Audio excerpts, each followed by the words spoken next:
This is ESPN on ABC.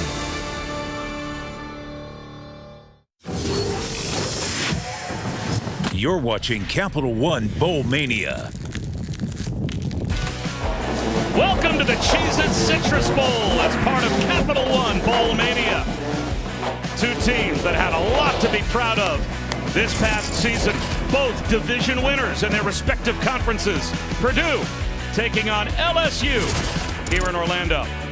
Hi again, everyone. Bob Wischusen here with Dan Orlovsky. Chris Budden will join us in just a moment as we welcome you to the Ram Trucks kickoff. And Dan, how about the way we kicked off the college football playoff this year? Yeah. Right? Big picture, this was one heck of a college football weekend already. Happy New Year, right? What a great weekend for college football. Probably the greatest weekend of semifinal matchups that we had. Congratulations to Georgia and TCU. Excited to watch that national title game a week from today. Well, LSU, we mentioned a lot to be proud of from this season. You go from worst to first, that is certainly a season to remember, and that is what happened with LSU. They began the season with a crushing loss in the opener to Florida State, but then won 4 in a row. After losing to Tennessee at home, though, a 5-game win streak, including wins over number 7 Ole Miss and number 6 Alabama in overtime.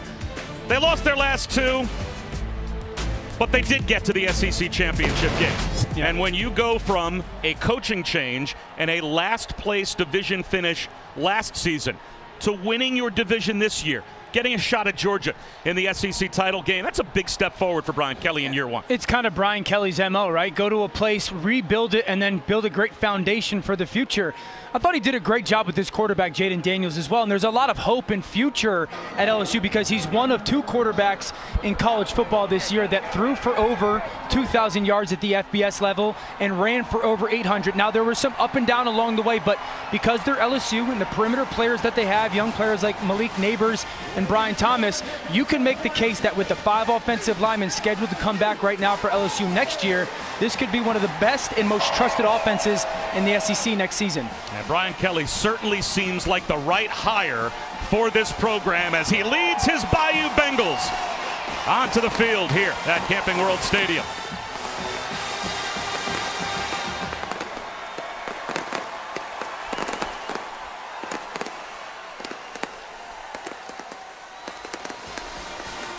How about the Boilermakers? They began the season 1-2. Losses in the final minute to Penn State and Syracuse to open the year, but then won 7 of their next 9 games and captured the Big Ten West title and played in the conference championship game, both firsts in program history. And let's take a look at the Ram Trucks. Busy December for Purdue. And they've had a coaching change as well, because when you have the success that Jeff Brom had at Purdue, gives them a chance to leave for Louisville, but they hire Illinois defensive coordinator Ryan Walters. And not too bad when Drew Brees ends up in your quarterback room as well. And Ryan Walters has energized this team. Talking to some Purdue people before the game, this is a run-through-the-wall type of guy that they're bringing in as the head coach. And, look, they want to run through a wall today and win this bowl game against LSU. Well, you mentioned a month ago they're playing in the Big Ten championship game for the first time ever, and now they have the opportunity to play against the SEC West champion LSU. And for a program that right now, you mentioned Jeff Brom being gone, Ryan Walters coming in. As players, you're sitting there going, I have one more opportunity, 3.5 hours of live in front of my new head coach to show, hey, this is who I am as a player, and I want to be a part of this program as you take over. And here come the Boilermakers.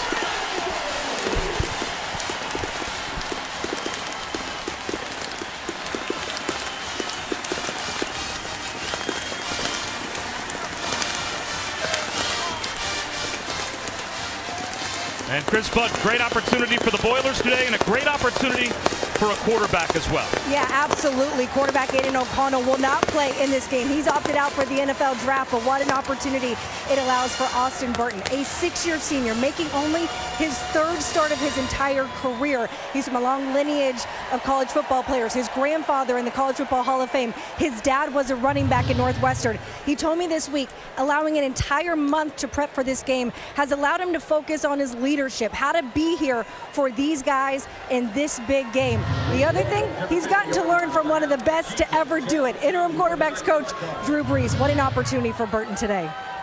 If Drew Brees is in your quarterback room for a few weeks leading up to the bowl game, that's going to be a master class. I wish I had some for a young eligibility quarterback. left, you know?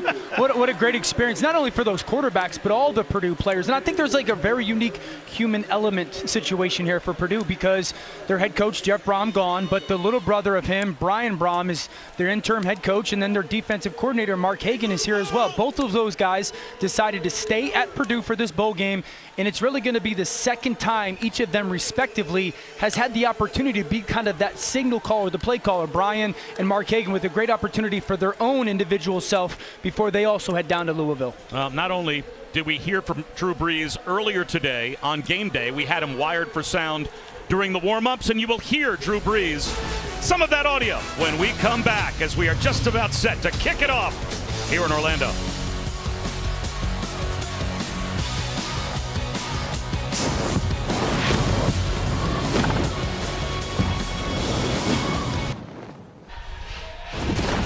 Welcome back to the Ram Trucks kickoff. Just about set to kick it off at the Cheez-It Citrus Bowl between Purdue and LSU here at Camping World Stadium. And before the game, we had Drew Brees wired for sound.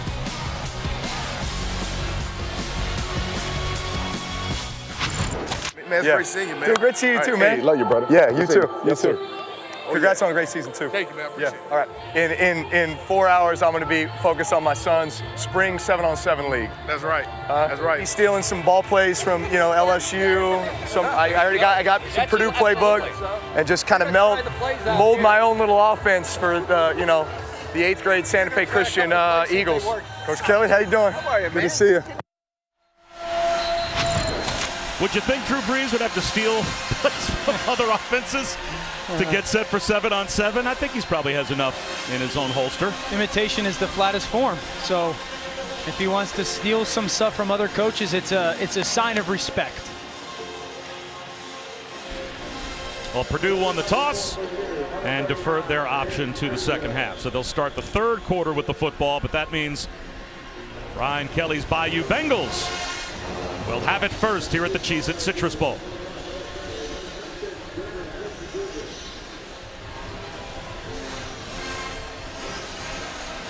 Noah Kane, Gregory Clayton back deep to receive the opening kick, and it will be Kane from the 4. Dives out across the 25-yard line. And Jaden Daniels. It was a bounce-back season overall, Dan, for LSU as a program. But having said that, a quarterback's going to go through his ups and downs during the year, and Jaden Daniels certainly did. Yeah, mentioning in the opening that one of 2 FBS quarterbacks, 800 yards on the ground, 2,000 yards through the air. So a lot of good, definitely some valleys in there. The big word throughout this whole season, and you'll hear it today from us a ton, trust from both the quarterback to those perimeter players. Well, Austin Burton is making only his 4th career start. Jaden Daniels making his 44th career start. And they get things started with a gain of 3, and we already have a player losing his helmet, a little slow to get up as Reese Taylor has to come to the sideline for Purdue. Let's take a look at today's impact players. For LSU offensively, Malik Neighbors, probably their best wide receiver this year, 63 catches, 854 yards. They're going to move him around a lot today for this offense. Purdue defensive end Jack Sullivan, a phenomenal leader, consistent energy throughout this bowl preparation for the Boilermakers. Daniels, quarterback run. And it looked as if his forward progress was stopped past the line to gain. Driven back by Bryce Hampton, but that should be good for an LSU first down. Yeah, really good reaction. This is an RPO. He pulls it to throw, and there's that linebacker in that second window here in Douglas, and he does a good job of tucking it. Don't make a bad play worse. Follow essentially that run game. First down for LSU. No Kayshawn Booty, no Jeray Jenkins, no Jack Besh, no Josh Williams today for LSU offensively. And Williams, of course, the #1 tailback during the season, as he is done with knee surgery, as Brian Thomas couldn't hold on to that low throw. So we expect to see not only Noah Kane, but also John Emery. It'll be backfield by committee for LSU. I still think there's plenty of talent. We talked about Neighbors as an impact player, and that throw right there to Brian Thomas. Big play receiver for this offense. 6'4", he's got a lot of skill. He is going to be a big part of their pass game in the future. And now Emery out there to the right of Daniels in the shotgun. Blitz coming. Long throw outside, right through the hands of Kyron Lacey. So it will be 3rd down and 10 for LSU. Yeah, good timing on the stop route to Lacey. Just got to find it in. That's something, that development that has happened for Jaden Daniels is the timing and rhythm of this offense. And Brian Kelly knows offensively all the little details coming off of a long stretch of not playing have to be a big part this afternoon for the Tigers. Well, the first ever meeting between these two programs, but Brian Kelly is 6-0 all time against Purdue from when he was at Notre Dame. 3rd down and 10. 2 receivers stacked to either side. Out of the pocket, trying to run for it, and he is not going to get there as Jaden Daniels. Gang tackled at the 41-yard line. So it will be 4th down and at least 4. Prince James Boyd, the first there for Purdue. Yeah, there's a 2-man stunt on that right side. It's called a TE, tackle go inside. Outside defensive end comes inside. And the pressure by Sindor gets this Purdue defense off the field. So Jay Bramblett, the Notre Dame transfer, will come on and kick it deep to Sawinski. Charlie Jones, the normal punt returner for Purdue, but he has opted out of today's game. So Andrew Sawinski all the way back to his own 10-yard line. Makes the first man miss. That's a pretty good return. Out across the 20-yard line. And now Austin Burton gets an opportunity. A 6th-year senior from Newton, Massachusetts. The athletic lineage via Northwestern, but he did go to LSU, or rather UCLA, where he began his career. Transferred to Purdue, started against FAU earlier this season, and threw 3 touchdowns. Had 166 yards in that game, and now gets an opportunity for his 3rd career start. One in 2019 at UCLA. And an opportunity not only against FAU, but now against LSU in the bowl game. And he'll throw one to the sideline on 1st down and miss Sawinski. It'll be 2nd down and 10. For Austin Burton, no, he is not Aiden O'Connell, who, to Chris's report before, getting ready for the NFL draft, but a little bit more of a dual threat athlete than Aiden O'Connell was for this offense. The challenge for him today is, can he get it out as quickly as Aiden did for this offense that led the Big Ten in passing yards at 275 a game. A rollout for Burton. And he'll tuck it under. Nowhere to go with the football, so dives out to the 27-yard line. As Greg Brooks made the stop, it's a gain of 5. It'll be 3rd down and 5. Yeah, good decision by the quarterback. Get him outside of the pocket, settle him down early on in this football game. Very simple read. He trusts his legs. Low snap. Burton. Quarterback run. Tried to stay behind the line of scrimmage and still throw the football, and now just throws it away. Harold Perkins, the freshman from New Orleans, put the pressure on. Now, you talked about Perkins. This is him right in the middle right here. Watch as Austin Burton drops back to pass. Great vision. Now he's going to see this seam to take off and see the closing speed by Perkins. Hesitates, waits for Burton to fully commit, and then Perkins probably doesn't want to get a flag right there, so he essentially shoves him, but really good job, just awareness and then the athleticism to go chase down the quarterback.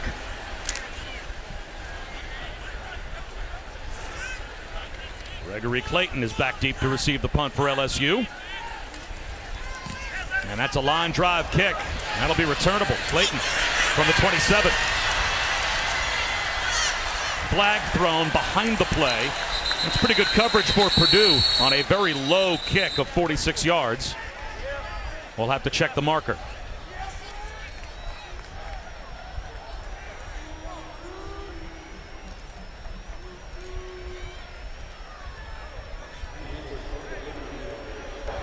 There is no foul on the play for an illegal block in the back. Timeout. So it will be the 37-yard line to begin for LSU. Well, it wouldn't be Orlando if someone wasn't taking a ride somewhere. Nice day for it.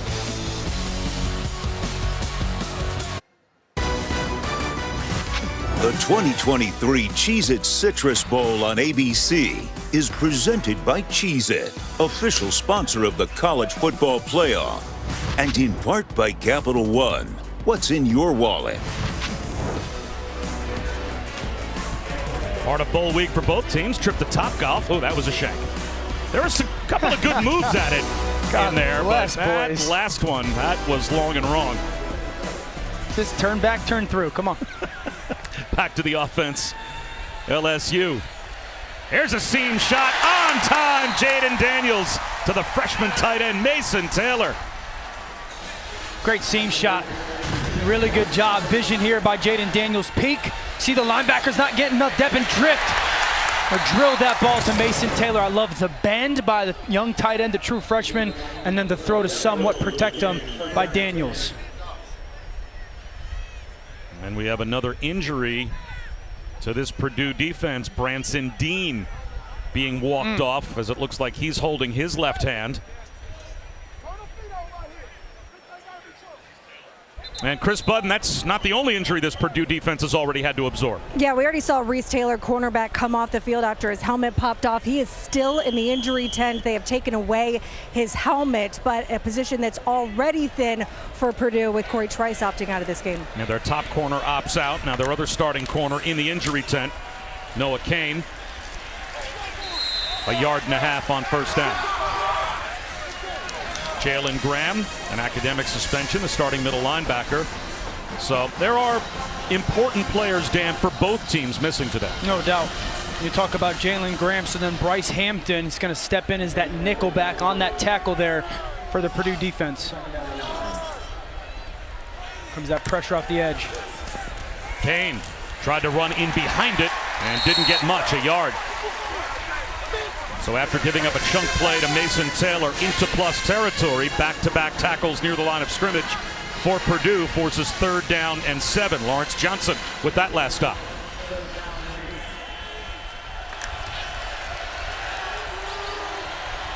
Yeah, if you're LSU, you're thinking these safeties are going to go play back and play a too-high shell. The big thing is communicating that stunt by the defensive line. Work the middle of the field if you're Jaden Daniels. Only a 3-man rush. Daniels out of the pocket. Being chased. Gets to the sideline, comes up short. Looked like Kydron Jenkins was acting as a spy and was ready to track Daniels to the sideline. Brought him down 2 yards shy, but on 4th down, LSU will go for it. Absolutely, as they should. This is an offensive line that has the potential to bring all 5 guys back. Interior with Turner, Frazier, and Bradford. Feel good, especially Branson Dean not in the game, to be able to run the football. Middle of the pack this year on 4th down for LSU.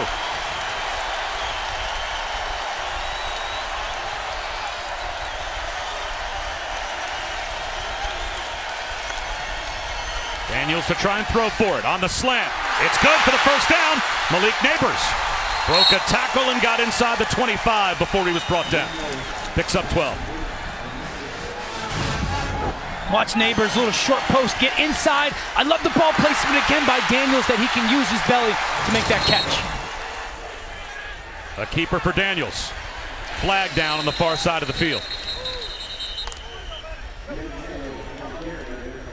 I don't know if LSU had enough people on the line of scrimmage playing with that tempo after that 4th down conversion. Illegal formation, offense, more than 4 in the backfield. 5-yard penalty, first down. So that'll make it 1st and 15.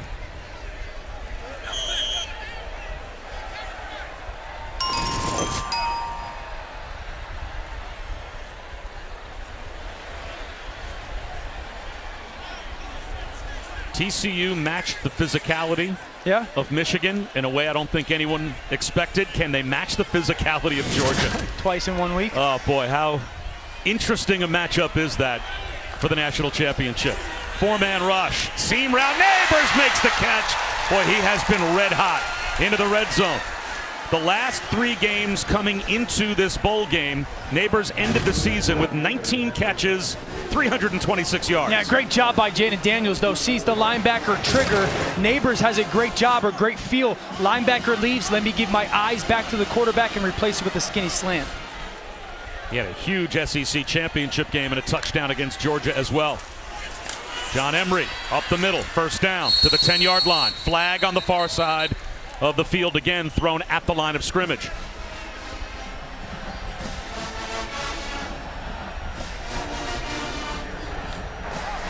offside. Defense number 96 lined up in the neutral zone. That 5-yard penalty results in a first down.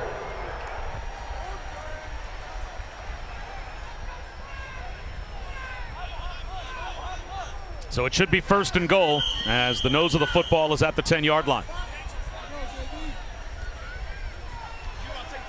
Goal to go for LSU as we approach the midway point of the first quarter. Daniels pulls it back. Searching for that front left pylon. Knocked out of bounds at the 4.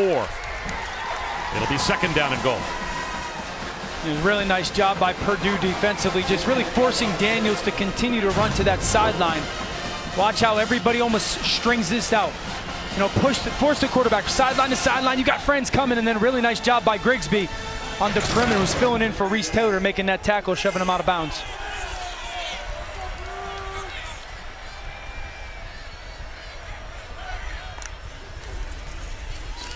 Emery down to the 1-yard line, reached the ball out but came up short. It'll be 3rd down and goal. Traditional zone read. The left side does a very good job push. Yeah, he's about a half a football short. They line up to go quick. Emery stood up, 2nd effort into the end zone. That is an LSU touchdown.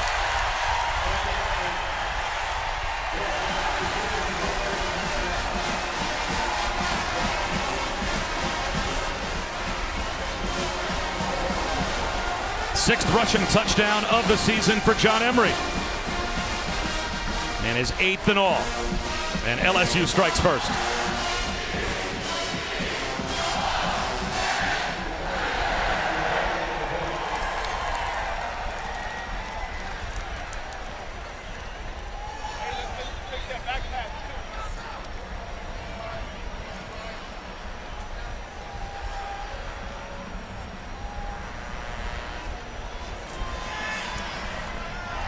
Good mix of play calling, Dan, on that 10-play touchdown. Well done by the LSU offense. They got Neighbors going with a couple conversions. Emery finishes it with a touchdown run, and the Tigers are up 7 early on.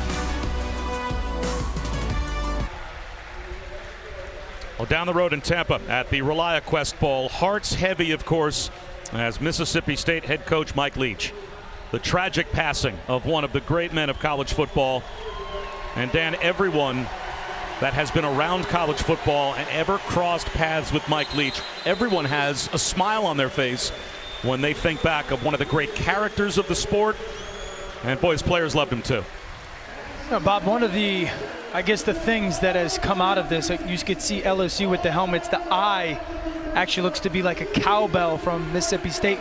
You know, the tragic passing of Coach Leach is everybody has such great things to say about him as a person and the memories that he helped create. And it's kind of one of the very unique things that football brings is certain personalities in that vehicle of football have tremendous impact on so many people.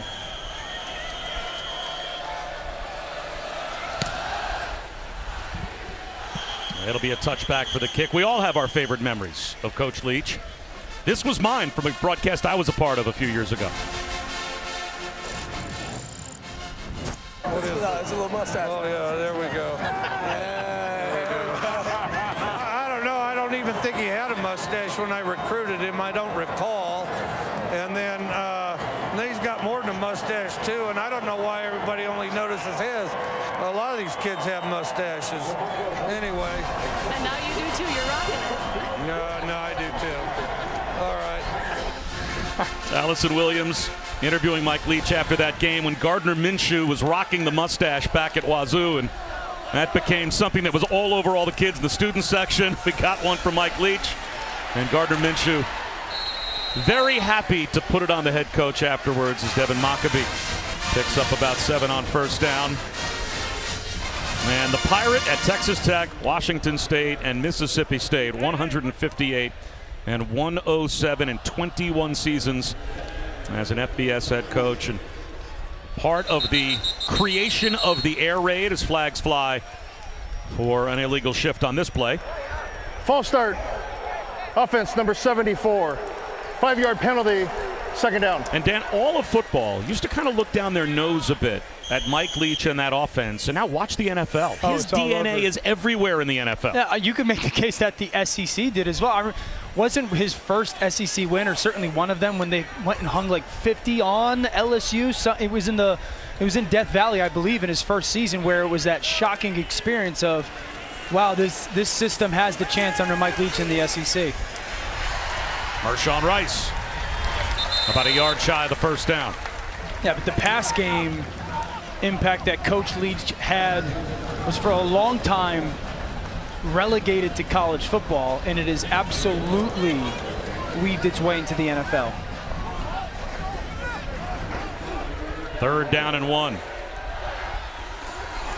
Huckabee finds a crease and easily picks up the first down. 5 yards on the ground for the former walk-on. And one of the great stories in college football. Runs hard, man. Slippery runner. You can make the case that's the best freshman season for a tailback at Purdue in a very long time. Ran for 17 touchdowns this year as a program. They had 11 in 2020 and 21 combined. Burton avoids the rush. He's going to take a shot down the seam, and it's incomplete. Deion Burks was behind the coverage, and Burton just didn't put it out in front of him, underthrown a bit, and that allowed Major Burns to recover. Yeah, he's got an inside poster trying to take advantage of all the space really left to the left sideline, and it's a touchdown if Burton doesn't slip. You can see Burton as he goes to make that throw as Burks is coming back to try to make a play on the ball. When Burton went to make that throw, there's just a little bit of a slip, and it really hindered how much he can get the ball downfield. Huckabee for a yard. Kai Wingo made the stop. Watch the slip here, Bob. You're trying to get a little bit of a half roll and put your back foot in the ground and drive it. See, as he's climbing the pocket there, that right foot slips and he's got to try to gather, and he just doesn't have a good enough foundation to really drive the ball downfield. Missed shot for Purdue offensively. Another walk-on at tailback. Dylan Downing in the game now to the right of Burton in the shotgun, 3rd down and 9. Yeah, be ready. You think you're going to get pressure to the right, so you got to really handle communication, handle what the pressure might be from LSU, and then find your matchup off of it. Perkins now goes from the right to the left.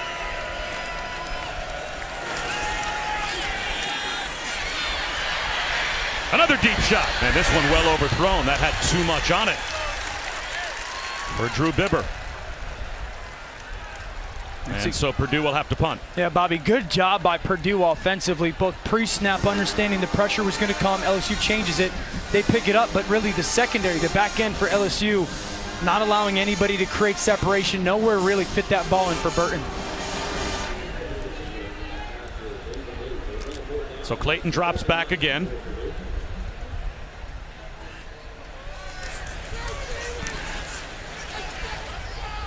And this one will result in a fair catch, and he's run into, and that will draw an automatic 15-yard foul.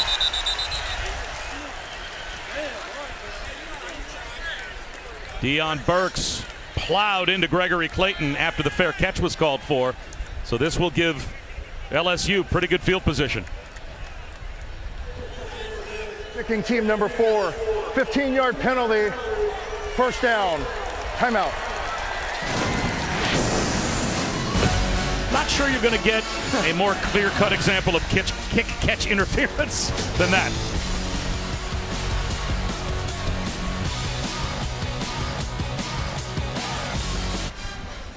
Cheez-It, the cheesiest sponsor of college football, is proud to introduce a new icon of insanity. Here to make sure the first ever Cheez-It Citrus Bowl gets you feeling the cheesiest is Ched Z. Ched Z made a grand entrance today in front of all the fans to celebrate this momentous occasion. That's from one reveal to another. Garrett Nussmeier is out to begin this possession for LSU, and he came on in relief of Jaden Daniels when the ankle injury that Daniels suffered against Texas A&M was re-aggravated against Georgia in the SEC championship game. A handoff here to Noah Cain, and he's got a first down. And Nussmeier had a big second half against Georgia. Watch that backside card pull, power play. Great job by Cain hugging that block and then The ex-Penn State Nittany Lion physical on the finish of that run.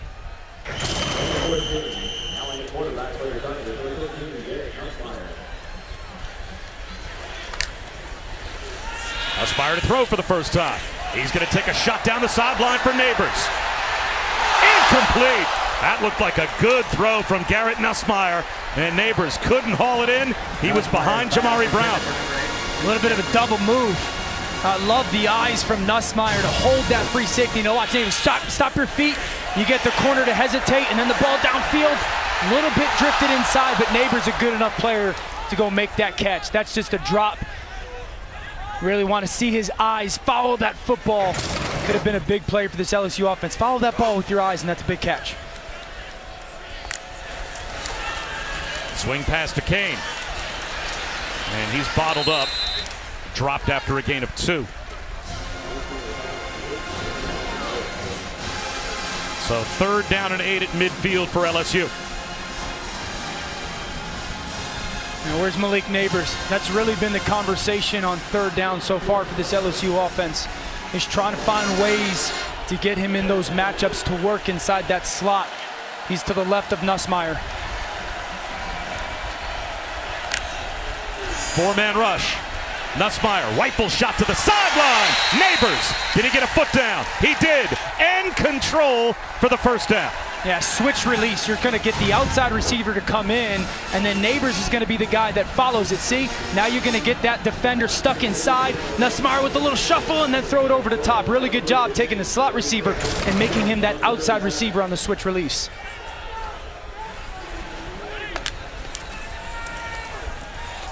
Screen pass, Brian Thomas to the 31-yard line. Gain of 6, Bryce Hampton tripped him up.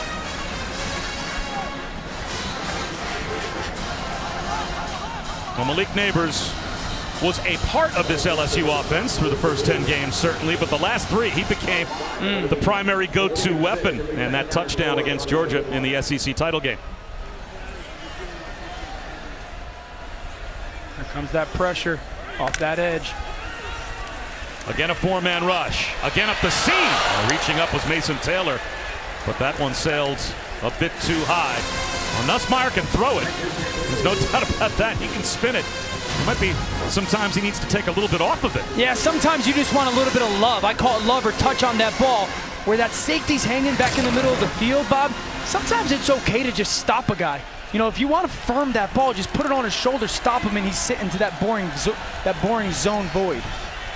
3rd down and 4. I mean, you're getting all-out pressure from Purdue right now. You create your matchup. Got to get the ball out of your hands. One guy's going to be unblocked. No deep safeties. They show a 0 blitz, and here it comes. Nussmeier on the run to the sideline. Did Mason Taylor get a foot down with control? Yes, he did. Another 3rd down conversion. This one good for 17. Yeah, you're going to go sprint to the left, and here's Taylor on the corner route. Great job of realizing I've got that one-on-one matchup. Now throw it to space away from the extra pressure. You run away with your quarterback from the unblocked defender, and then you get the corner route with inside leverage versus man coverage. Adrian Jenkins had Nussmeier on the run, but a strong throw to the sideline and a 1st down in the red zone. Another screen. This one, Kyron Lacey to the 10-yard line. He picked up 4. Antonio Stevens made the stop. I like the way Nussmeier throws the ball. Really compact release. It's tight. It's a little bit more of a violent flick rather than an elongated release, and I think you're starting to see a little bit of the perimeter throws that happen real quickly for this offense.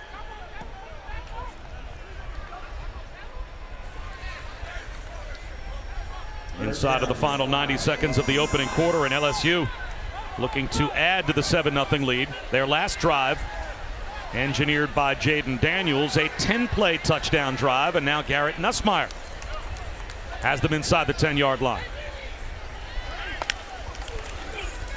Noah Kane finds a cutback lane and a freeway to the end zone for another LSU touchdown.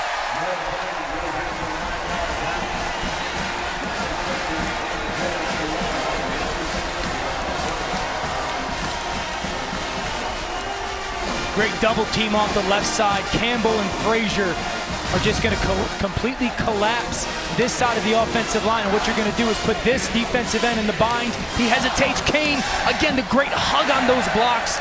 And LSU for a touchdown. What a great job drive-wise by Garrett Nussmeier. Some completions, a big conversion on third down, and then the offensive line and Noah Kane finished the job.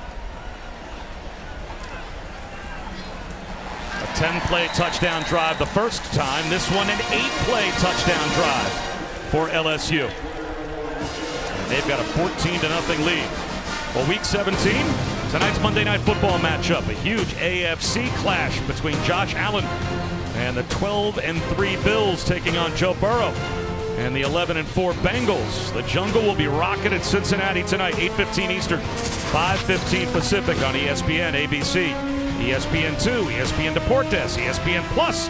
Our coverage begins with Monday Night Countdown at 7 on ESPN2. And Dan, that one seat's up for grabs right now. It's huge. And I think it's huge for both conferences and stylistically with what each team or each of those teams wants to play. Kansas City obviously wants to be at home, and I think if you're Buffalo, you want it without Von Miller. So Cincinnati's got a huge game tonight against Buffalo to see if they can kind of get back in that mix. Kansas City's got a chance to finish the job Saturday against the Raiders.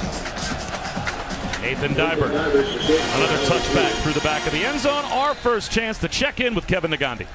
Bob, Happy New Year to you. Goodyear Cotton Bowl Classic. Caleb Williams, first game since winning the Heisman here, finding Michael Jackson, Dan. Yeah, it's great that he's playing in this game. There are questions whether he might play coming back from the injury. It's love seeing the Heisman Trophy winner out there. SC driving again up by 7-0 over Tulane. Tommy DeVito, the touchdown here. Illinois up 7-3 against Mississippi State in the ReliaQuest Bowl on ESPN2. Bob, how many rounds has Dan played so far this week of golf? Over, under? We're going with the over at 2.5 rounds. I might be safe. Yeah, I haven't played 2.5 rounds of golf since July, but that will change here soon.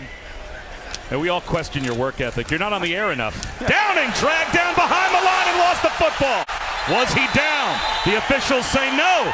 Major Burns with a fumble recovery. Greg Brooks was all over Downing, and Downing is still on the turf.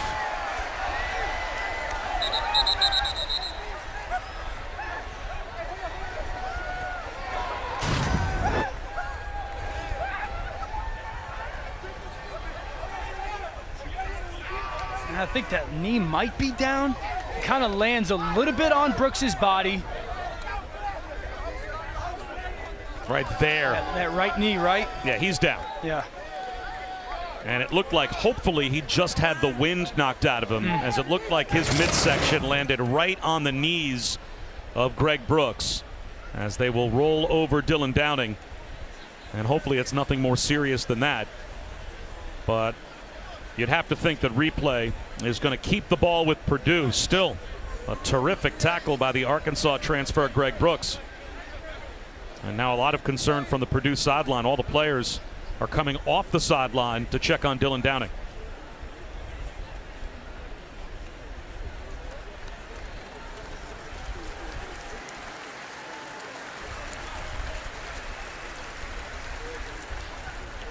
And Downing, a guy that had such a good start to this season for Purdue and then dealt with some injury. He was the main running back with Austin Burton getting the start against FAU earlier this season. Had a 113-yard game against FAU, and now he has been helped up, and hopefully he can shake that off. But that was a violent tackle.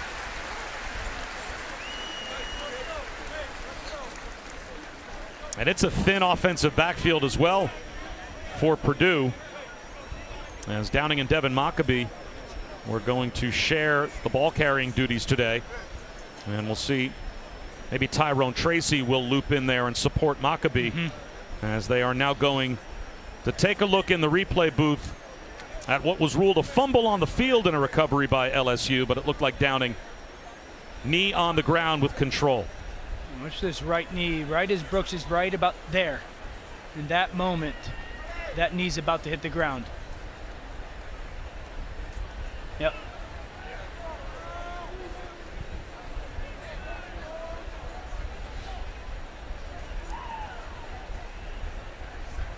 So now it's really just figuring out what that second down is going to be, right? How much of a loss of yardage it was when that right knee went down.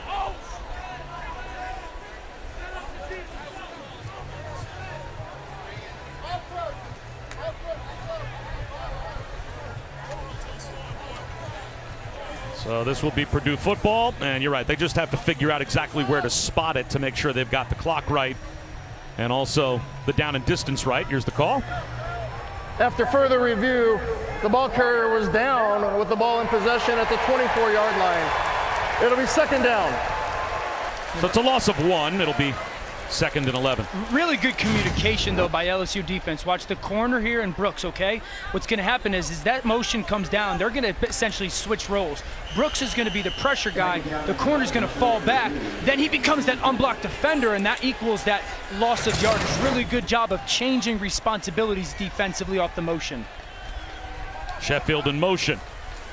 He takes the screen pass, and he's got nowhere to go. He lost yardage back to the 21 as Bakai Wingo, the only starter on the defensive line for LSU, playing today with the opt-outs of Ojulari, Roy, and Gay. And he's there to make the tackle, and now it's 3rd and long. Third-team All-American Wingo, second-team All-SEC, and you talked about some of those opt-outs. They've gone from a 4-man front with those guys, and with Ojulari, Gay, and Roy out, they're playing a little bit of a 3-man front today defensively, LSU. They rush 4 here, and that one squeezed into a tight window. Maccabee, the intended receiver, and Joe Fouché had leverage inside, almost came up with an interception, so it will be a Purdue punt. Yeah, you'd love, this is an option route by Maccabee. You'd love to see him break away. Instead, he breaks inside. Fouché playing with phenomenal leverage, and there's just nowhere to throw the football. Yeah, you see how he breaks inside. You'd love with Fouché sitting with inside leverage. He's got the choice to break away. That's actually a Drew Brees special from his New Orleans Saints days. Better punt from Ansel this time. And the fair catch made at the 38-yard line by Clayton. Well, coming up Sunday at 2 Eastern, 1 Central on ABC and the ESPN app, it is the FCS championship game between defending champion North Dakota State and South Dakota State at Toyota Stadium in Frisco, Texas. These schools just a little more than 2.5 hours apart, and they will play for the title. The Bison, the defending FCS champs, won 4 of the last 5 titles and 9 of the last 11. The definition of a dynasty. So now it's Jaden Daniels back to run the offense. We'll see if we see Garrett Nussmeier again. Imagine we will. It's Mason Taylor in motion. Play action. Daniels has all day, finds a check down in Emery. He picks up 3. OC Brothers made the stop, and that should take us to the end of the first. And it does. LSU with a 2-touchdown lead. Dominant performance so far through the first 15 minutes for LSU in the Cheez-It Citrus Bowl. Back after this message and a word from our ABC stations.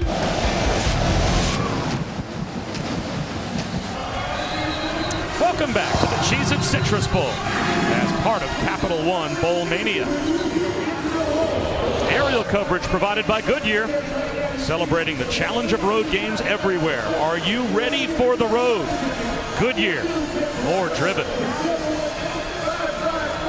Bob Wischusen, Dan Orlovsky, Chris Budden here at Camping World Stadium in Orlando.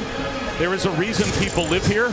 Oh my goodness. And today is probably the Chamber of Commerce brochure reason why. Not a cloud in the sky, start of the second quarter. Perfect day to watch a football game between Purdue and LSU. LSU with touchdown drives. Their last 2 possessions, they set up the screen to Neighbors here. He looks for the tunnel, and it closes after a gain of 4, so it will be 3rd down and 3. And a good retrace by that Purdue defensive line. You know, Dean and Sindor trying to get that tunnel screen that you're talking about. 3rd down. We've seen a little bit of everything from this LSU offense. They've moved the quarterback. They've found Neighbors. I love how spread out their formation is, really declaring information for the quarterback. Here comes all-out pressure again. Where's your one-on-one matchup? You get all that pressure. Daniels on a rollout. He's got to hook up with Neighbors for a first down. Another third down conversion. Let's go down to Chris. Bob, a new center in for the Tigers, Marlon Martinez, as Charles Turner has gone into the locker room dealing with an injury. A guy that this coaching staff raves about, saying Turner is the model of consistency on that O-line. Well, they've used 6 different starting combinations during the regular season on the offensive line. And Miles Frazier is the only player that started every game this year, and he had to start at 3 different positions. So there's been plenty of shuffling on the O-line for LSU this year. A toss to John Emery. Speed to the edge, and he gets to the 32-yard line. And Dan, a story I'm not sure around the country got a lot of play, but certainly did in the SEC. You've got 2 true freshman tackles in Emory Jones and Will Campbell that they settled on, and that seemed to be their best. It's the first time that LSU's ever done that. Couple of true freshman offensive tackles. And both are super talented, Will Campbell and Emory Jones. Also, throughout the year, they became kind of the standard setters in that room of the intensity and work ethic on a day-to-day basis. Daniels extends the play and eventually finds Mason Taylor wide open on the sideline. Taylor breaking tackles, and he hits pay dirt. 32-yard touchdown. Speaking of true freshmen, Mason Taylor, his 3rd score of the year. How about that offensive line that we were just talking about for LSU, giving Jaden Daniels absolutely all day to throw. He finds the true freshman, Mason Taylor. I remember calling the Tennessee game that we had for LSU, Bob, and I was like, man, this kid is a young and talented player. 33 catches for almost 350 yards, and they asked a lot out of that young player. Well, as the Jets broadcaster, his dad, Jason, a cup of coffee with the Jets, but mostly I have bad memories of his days with the Dolphins. Great. Absolutely terrorizing quarterbacks. The son of a Hall of Famer, and Mason Taylor finds the end zone. Yeah, you're just going to get a little bit of a mismatch route on the left. Everybody carries, and Taylor just sits there. Daniels waits, kicks it out, and then watch the athleticism after the catch. Some poor tackling by Purdue on the back end. Tigers up big in Orlando.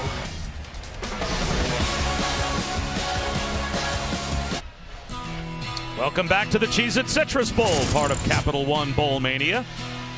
All LSU touchdowns on their last 3 offensive possessions. So Purdue about to get the ball back. And Deion Burks at about the 7.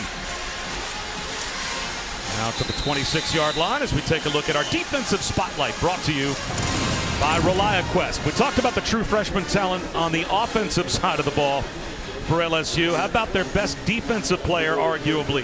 Harold Perkins led them in tackles for loss and sacks this season. The number 4 overall recruit in our ESPN 300. Chris Button, he's been through, and his family has been through some trying times. Yeah, this was a big pickup in terms of recruiting for Brian Kelly and his staff, because Perkins was originally committed to A&M, but his heart was in New Orleans. Grew up there until Hurricane Katrina forced his family to move to Houston, but always knew he wanted to get back to Louisiana. And for Matt House, it was hard to recruit him. Couldn't even go to see him in person because he was still coaching with the Chiefs. Just had to rely on phone calls in order to get him to commit. Greg Penn, that tackle on TJ Sheffield. Well, Harold Perkins, when he was a senior in high school, Dan, prepping for his LSU arrival. It's an interesting article I read. They wanted some agility drills to be done by the incoming freshman. Oh, so the 20-yard shuttle run, which is a staple of the NFL Combine. Right. What was your 20-yard shuttle run time, by the way? Just curious. I mean, it had to be somewhere in the mid-5s. Nice. He broke 4 seconds. Yeah, there you go. Maccabee with a stiff arm and a first down. By the way, breaking 4 seconds doesn't happen in the often. 20-yard shuttle. He's a true freshman in college. Okay. That would have been the second fastest time this year at the NFL Combine of guys going to the NFL now. And he did it as a true freshman. As a high school senior, basically. I mean, that's next level. And you can make the case that the sky is the limit. Just in this first, 20 minutes of this game, he's been all over the field as far as places that they move him. You see him as an edge rusher right now. He's been off the ball, dropping in coverage. Blitz up the middle. Penn got home, but a good job by Austin Burton to sidestep the rush and just get back to the line of scrimmage.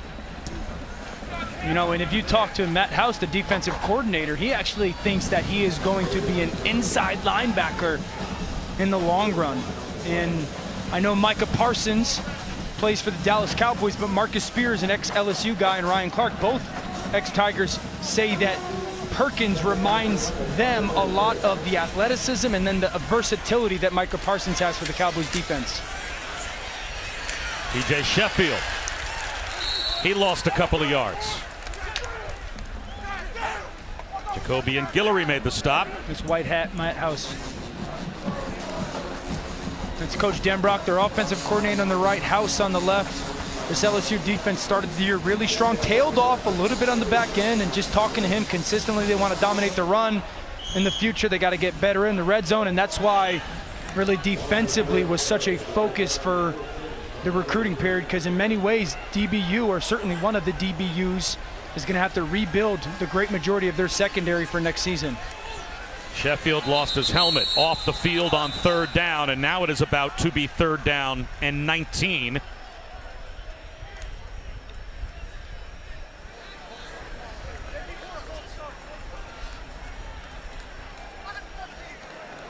False start. Offense number 54. 5-yard penalty. 3rd down. Well, Purdue without a couple of starters on the offensive line, so Josh Kaltenberger, the backup center, commits the false start, and now it's 3rd down and long.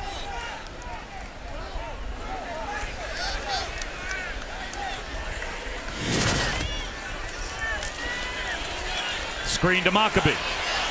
Got some blockers out in front, but a long way to go to try and pick up the 1st down. And barely gets back across the original line of scrimmage. Sage Ryan made the stop, so down by 3 scores.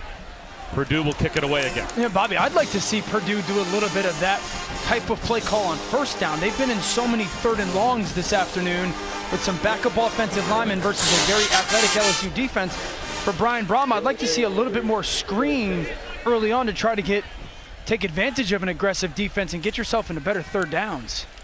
Ansel with an end-over-end kick. Clayton with a fair catch. And pretty good field position again for LSU just across their own 30-yard line. No way you can make it up that. My money's on the girls.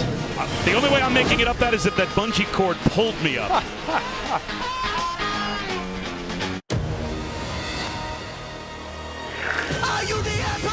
The College Football Playoff National Championship, TCU, Georgia, January 9th on ESPN. And the megacast for the College Football Playoff National Championship, presented by AT&T, is back. 11 additional ways to enjoy the title game on January 9th on all our platforms. Too much college football's never too much. By the way, the megacast sometimes provides moments that you just can't possibly make up. See RG3 find out his wife was in labor on the megacast. Could you imagine having to make that flight? All of a sudden he's doing the 100-yard dash off the sideline. Listen, Stephen A makes fun of me for not ever paying for first class in my own. RG3, you've made enough American dollars where you can go get yourself a private plane to get home to your in-labor wife. He's a man of the people. Yeah. You could be both, man of the people and get on a PJ. 1st and 10. Daniels, again, well protected. Finds Mason Taylor right in the soft spot of that Purdue zone for 15.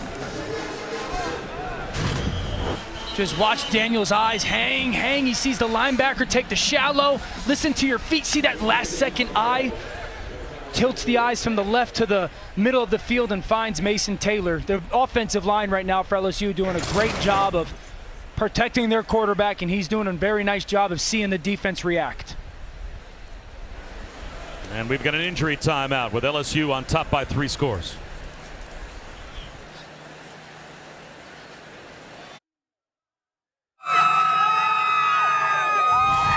The 2023 Cheez-It Citrus Bowl on ABC is presented by Cheez-It, official sponsor of the College Football Playoff. That's my kind of sweet. The Cheez-It Sweets here at the Cheez-It Citrus Bowl. All the Cheez-Its you can eat. And another corner goes down, Dan, for Purdue. That's Brandon Callaway that was injured before we went away. Yeah, not great for Purdue defense that started the game without opt-out Corey Trice, lost Reese Taylor within the first couple minutes, and then Callaway takes a shot on the shoulder there. So you're down to really, you're talking 4th, 5th, and 6th corners against an offensive passing game that is very diverse on the outside. Young man's in pain. It took him a long time to even get off the field. So after the injury timeout, first down handoff to Noah Kane. And he drags tacklers close to midfield, picks up 4.5. Cam Allen made the Purdue tackle. Tempo for LSU.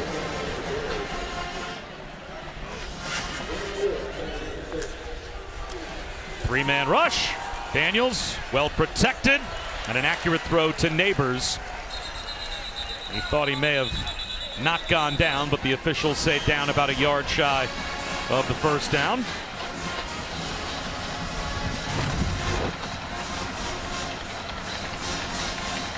Really good completion there, strong hands. And then does he come down? Yeah, clearly down. So 3rd down and 1.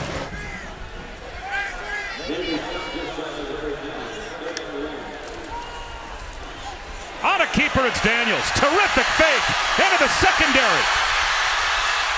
Down inside the 10-yard line, finally brought down by Sanusi Kane. 1st and goal for LSU. Well, it's really an overload front, and that's the tight end. They're going to down block, and then Jaden Daniels is just going to read, again, that unblocked defender. Last time he gave it to Kane on the goal line. This time he keeps it.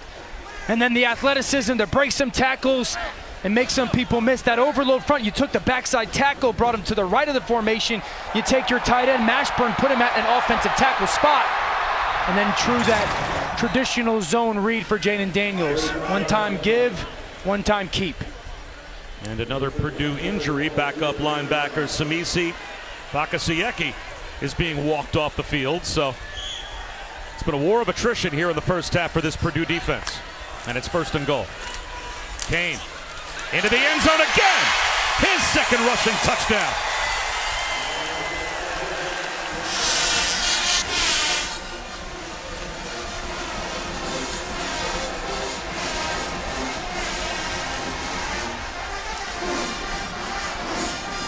Yeah, a couple things are great. You're going to pull these backside right guard and right tackle, the motion, but this is a fantastic job by the tight end, arc releasing to go get the safety, and there's that seam right there.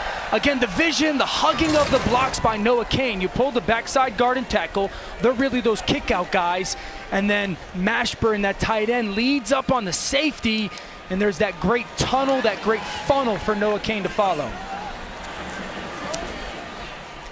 Touchdowns on 4 straight possessions for LSU to open up the 28-0 lead. John Emery had a touchdown run earlier. Noah Kane now has a pair as he caps a 5-play scoring drive.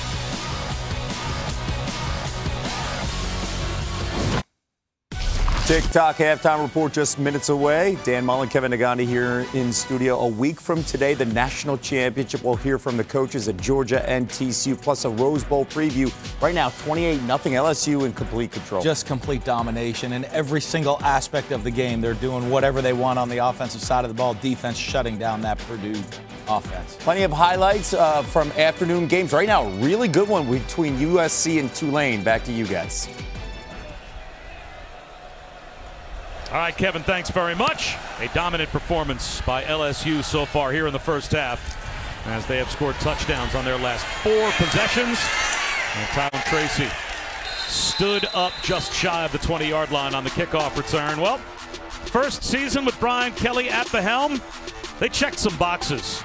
Always loved to beat Alabama. They won their division. They got to the doorstep of the college football playoff. And a win today would give them a 10-win season, and they are well on their way towards that. So when you go from worst to first, you're making some history. And Arkansas, Auburn, and now LSU, SEC teams that finished last in their Division I season the following season to get to the SEC title game. Maccabee looking for some space and not finding any. No gain on first down. And that really, this season for LSU started off week 1 losing to Florida State off essentially what was a missed extra point. We called the Cheez-It Bowl game the other night when Florida State beat Oklahoma, and they look like, with Jordan Travis, a top 10 team. So that loss, given the extra point under Brian Kelly, shows even the greater sign of how good this football team was this season. A crosser. And a yard or two at best for Mershawn Rice as we go down to Chris. Bob, Brian Kelly has had immediate success at almost every stop that he's been at. I asked him, if you write a book, what is it that allows everyone to buy in? He said, you have to build trust. I can't say one thing and do the other. I have to be consistent. They have to see me every day doing the same thing, preaching what I'm doing. That builds trust and allows for immediate buy-in. He also said he would be a great target for an assassin, because he does the same thing every single day. So I was hoping that wasn't a literal thing, but to his point, he's a very consistent leader. And I think, when we had their game again against Tennessee, talking with Coach on the sideline, he looked at me, he said, the greatest thing that I can be for this program is just an adult. And I think that personality has really had an impact on them. Looks like a timeout will be called by LSU on defense, not expecting Purdue this deep in their own end to go for it.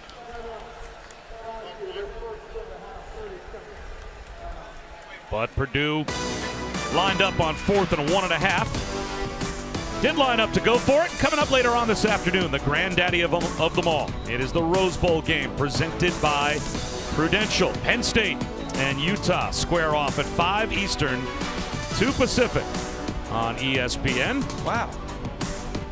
30 years almost since Penn State's won that Rose Bowl game. And the second consecutive year that Utah has made the game. Candidly, you'd like to see Penn State try to find a way to win that game for Sean Clifford, who's had a really solid career for them, and to send him out with a way to win in Pasadena would be good for him and kind of the story that he wrote there.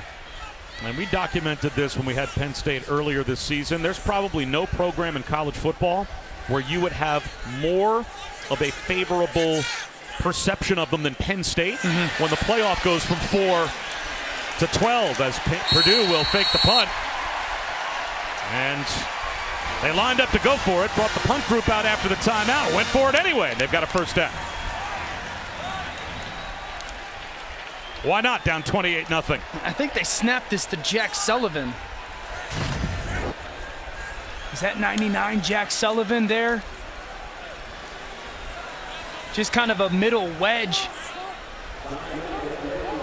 Sullivan moved the pile out to the 34-yard line, and the offense back on the field now for the Boilermakers. Yeah, snap it to the guy who wants to be a pilot.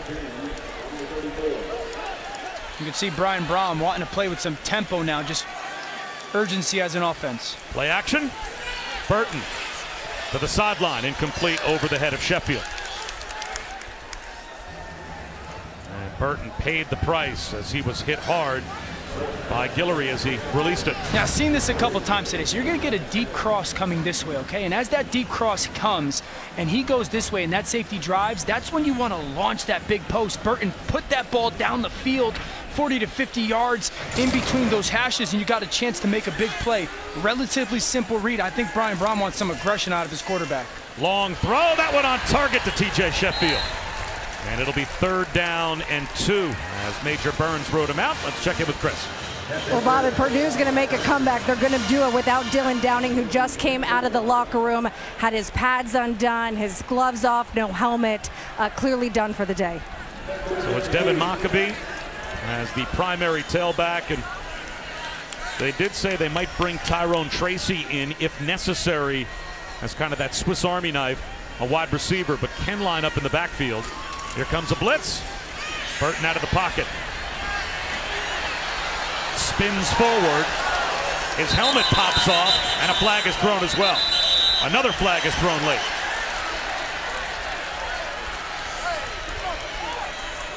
It looked like the first flag may have been for the hit on Burton. The second flag may have been for the reaction by Purdue to that hit. Let's see. Boucher and Baskerville combined to bring down Austin Burton.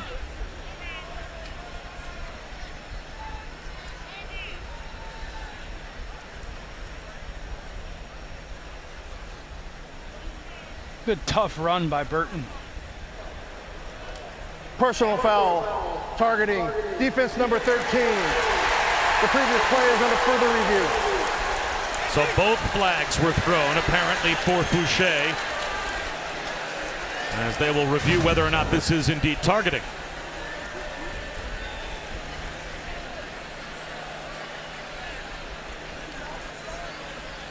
I mean, to me, Austin Burton is not giving himself up as a quarterback there. He's still a runner, and he's going down.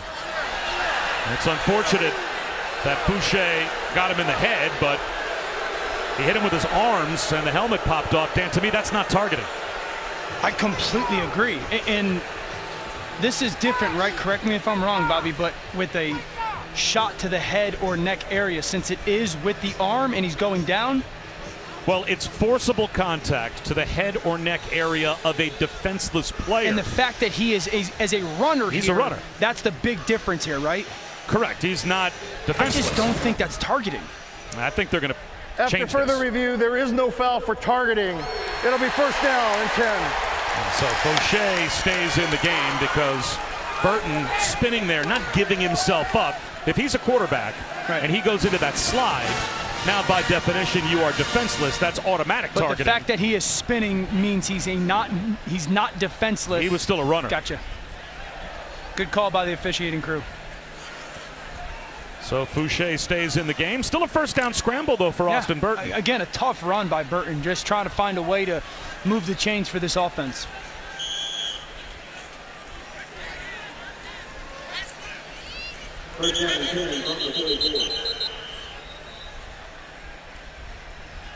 And they may be taking Burton off the field for a potential head Since injury. there was no foul for targeting, number 12 has to sit out of play by rule. So they picked the flag up. He lost his helmet. He has to come off for a play.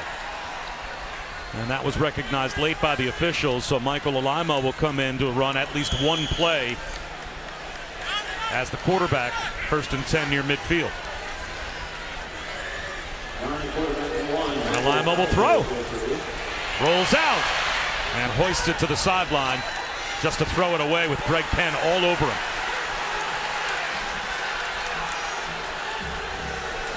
And Austin Burton will come right back in.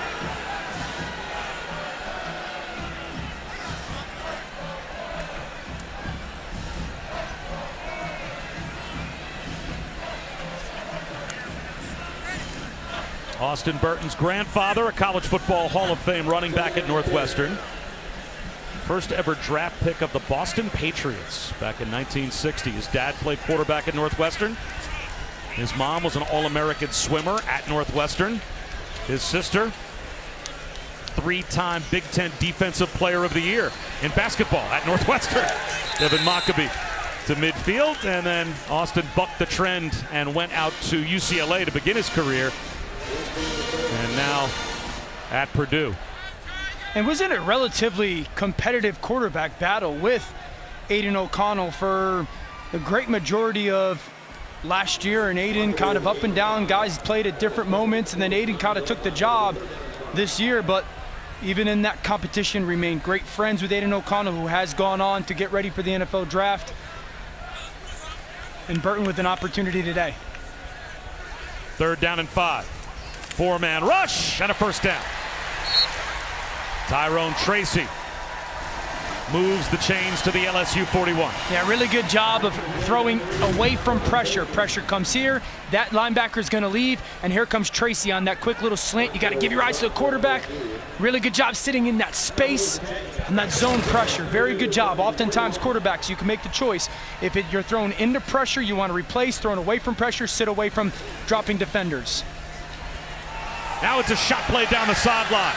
And that was terrific coverage as Jay Ward was all over Mershawn Rice. Nowhere to put that football for Austin Burton. He still drops a nice little throw in there. It's just that Rice is so close to the sideline there by Jay Ward, getting squeezed out of bounds. Track the ball. It's dropped in there relatively well. Just really such little space to that sideline.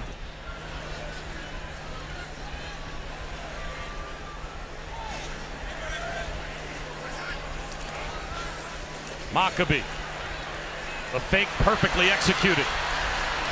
Paul Paferi has a first down. A little rollout by Austin Burton. Picked up 11.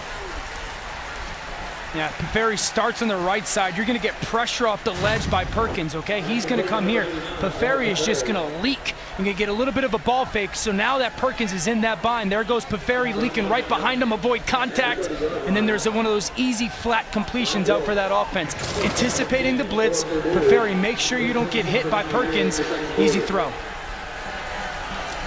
Another fake. And that shot down the sideline again is an interception down at the 1-yard line.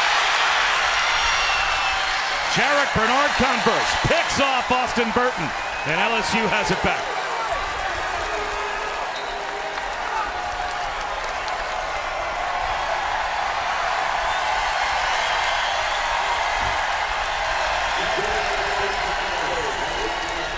This is just a great play by Jarek Bernard Converse. You're trying to take advantage of him, and he's going to be a post. Now, this is Bernard Converse right here, okay? Now, Paferi's going to be the guy that's trying to leak down. He's got a great job of vision back to the quarterback the whole time. Now you're going to see this baseball turn at the very top, spin over the top like a center fielder, and there's that interception. It's really good job of playing on top, having vision to the quarterback. Paferi's trying to leak down there, and it's just a better play by the senior cornerback. A flag came out after the interception. Might have been on the celebration for LSU. Let's see. The ruling on the field is an interception by the defense. After the play was over, unsportsmanlike conduct. LSU number 24, that's his first of the game. Half the distance to the goal. First down LSU. So the return was out to the 25-yard line. So the half the distance penalty brings it back to about the 12, but LSU does take over with 3:11 to go before halftime, and they've got a couple of timeouts as well.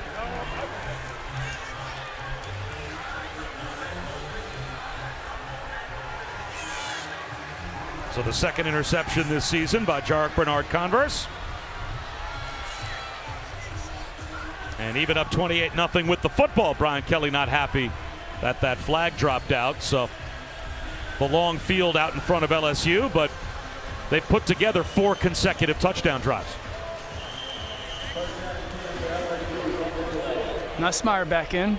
So Garrett Nussmeier, 1 for 1 in terms of touchdown drives that he's had an opportunity to engineer.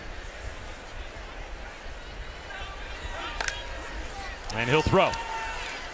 Mason Taylor makes another catch. Up to the 18-yard line. He has 6. I like the way Nussmeier spins it, man. He really does. It's a twitchy release. Redshirt freshman. Very aggressive, gunslinger type of mentality because he is such a talented thrower of the football. The ball comes out quick. 4-man rush, well protected. To the sideline to Kyron Lacey. First down. And Lacey's going to have a stop route. I want everyone to see the timing of this throw, okay? This is Lacey. He's going to have a stop route. Now, 1, 2, 3. Now, Nussmeier's letting go of that football right now, and he's got to have a drive to the sideline. Ball's thrown on that left shoulder. Man, how about those late hands by Lacey? But there's that timing and rhythm. 1, 2, 3, ball out, and you got to trust that receiver's going to be at that spot. Single high, throw it outside again. He's looking that way.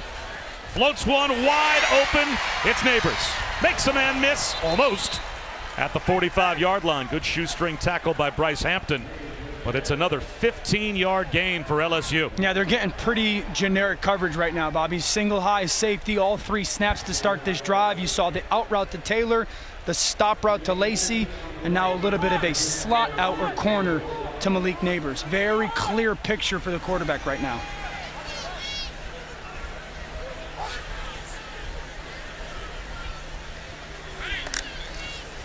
Jet sweep. Is it a trick play? Neighbors wants to throw. He'll unload one up the seam. Catch is made by Lacey. Still on his feet to the 10-yard line. First and goal, 45 yards. On the wide receiver to wide receiver. Neighbors to Lacey Baum.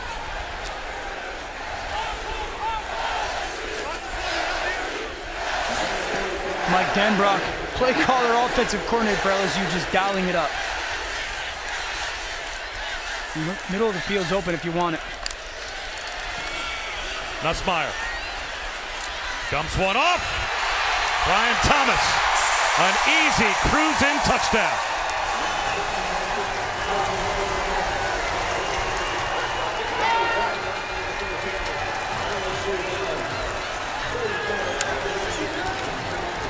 Middle of the field open. The sides of the field are open. The deep field's open. The field is open, Bobby. Right now, the field is open for the LSU offense. That's 5 in a row. How about the trick play, though? I mean, you're up 28-0. You got a young quarterback in there that you wanted to get some reps in. You start off essentially what began as a 2-minute drive and capitalize it very quickly on 5-play, 87-yard touchdown.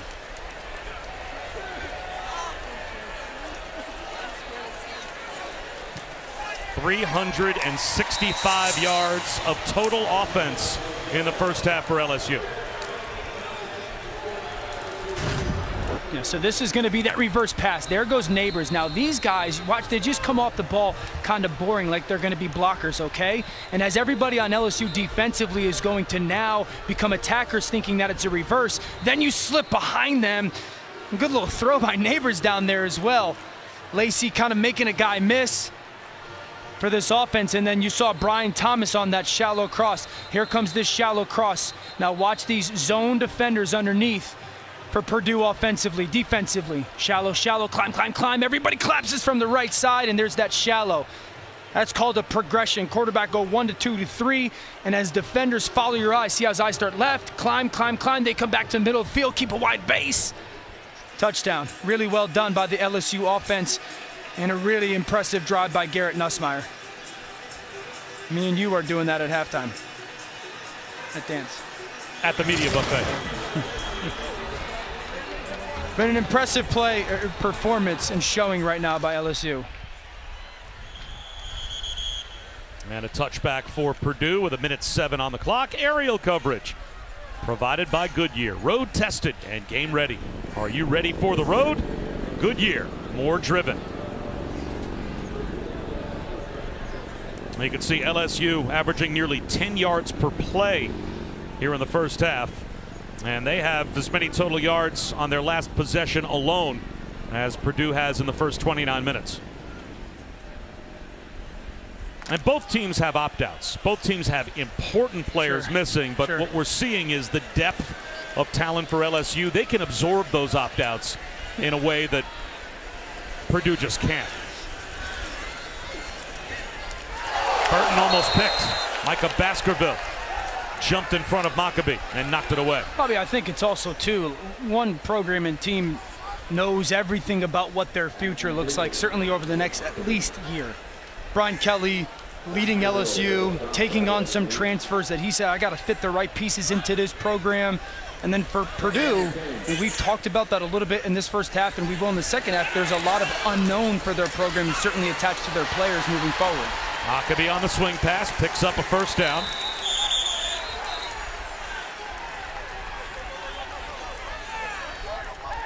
These players have been through a lot for Purdue.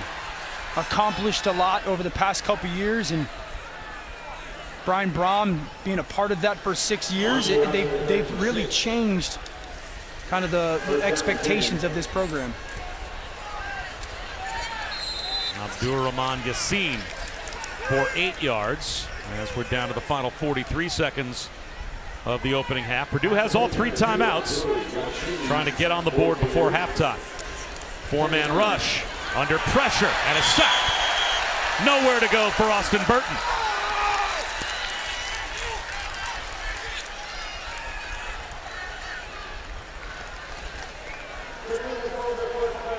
Of the half, it'll be 30 seconds to the lane. Xavier Carter gets the sack, and a timeout is called by the Boilermakers. 30 seconds to go in the half. And the matchup for the College Football Playoff National Championship game presented by AT&T now set.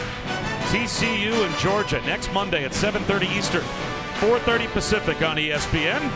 Pre-game coverage will be all day We'll have you covered for the game on every platform, TV, radio, digital. So many ways to watch and listen to the biggest game of the year, and hopefully it lives up to what we saw in the semifinals, because those were two thrillers. How crazy was it when, the ending of the Georgia-Ohio State games happening as the ball is dropping? I mean, both games were must-see television. So impressed by the way that Georgia, first of all, the timeout called by Kirby Smart on that fake punt that Ryan Day for Ohio State had dialed up, and then the clutch, never blinking play by Stetson Bennett, and then, TCU just kept answering anything that Michigan threw at it, and just an incredibly impressive performance. Another sack. Mekhi Wingo with Harold Perkins helping collapse the pocket. And let's see if that takes us to halftime. It's 4th down, and it doesn't look like Brian Kelly's going to call a timeout. Up by 3 scores, unless maybe he does with 14 seconds to go in the half. So yes, LSU will call a timeout before 4th down. This LSU defensive line and just some of the pressure packages are starting to dominate. Perkins kind of squeezes the pocket. Wingo beats that the left tackle.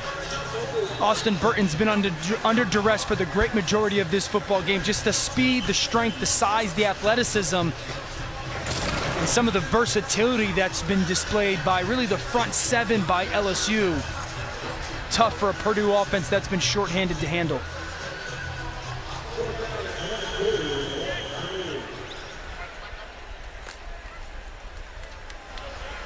So again, Jack Ansel will punt. And he gets away an end-over-end kick. Fair catch. Back to the 29-yard line by Clayton. Well, this season, All-State will celebrate every field goal and extra point made by participating universities by making a donation to the university's General Scholarship Fund. Thank you to All-State.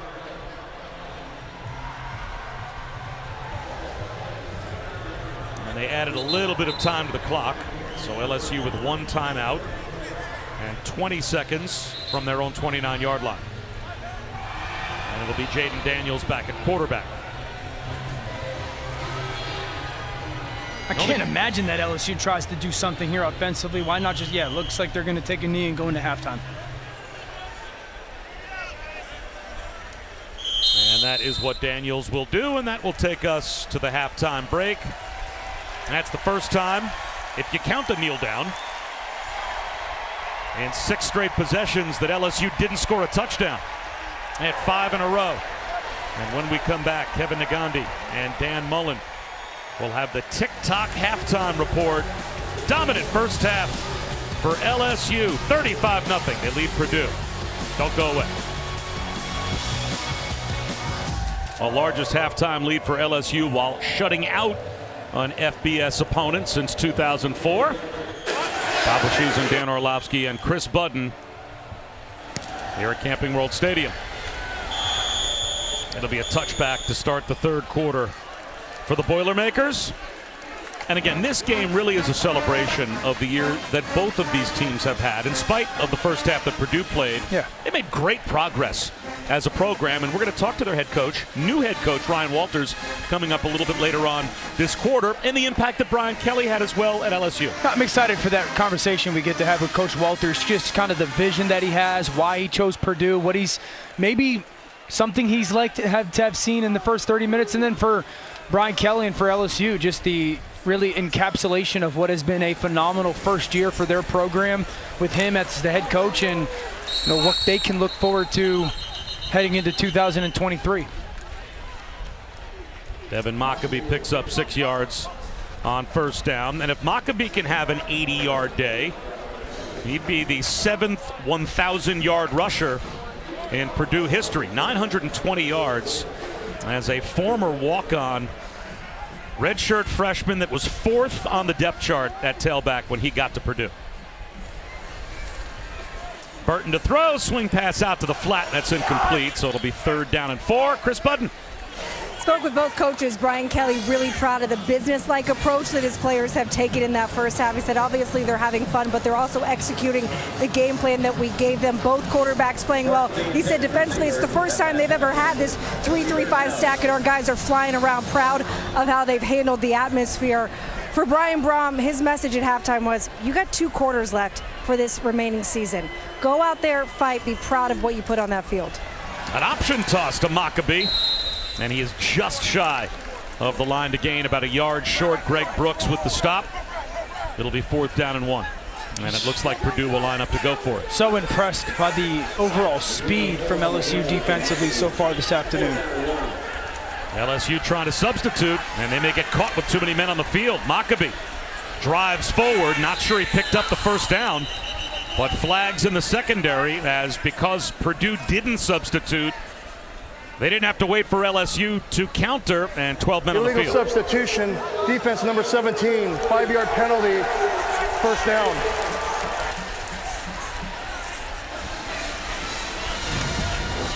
One.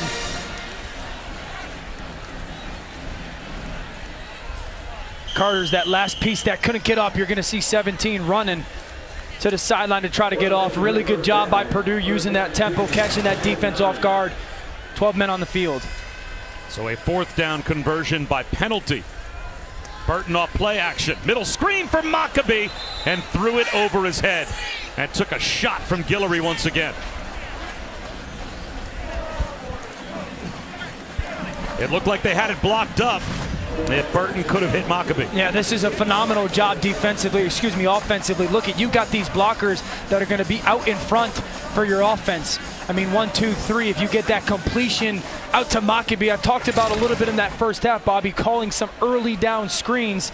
There's a big opportunity for Purdue to hit a huge game for their offense. Maccabee tries the edge.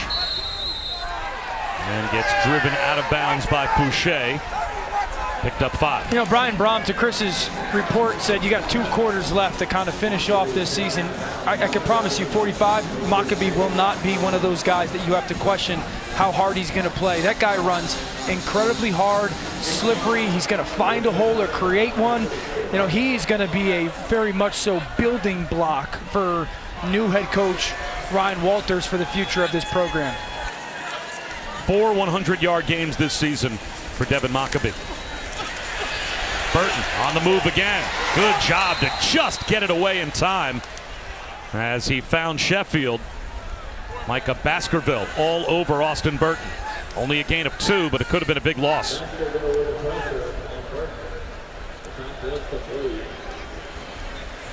So once again, 4th down. And they'll go for it on 4th and 4. Yeah, if you're Purdue right now, you're thinking, okay, Brian Kelly's squad is going to come after us, bring pressure. They're going to play some man coverage. You think something where you get a pick, a rub, something where you can get an offensive guy running away from defense. 4-man rush. The slant broken up by Baskerville. And LSU will take over on downs.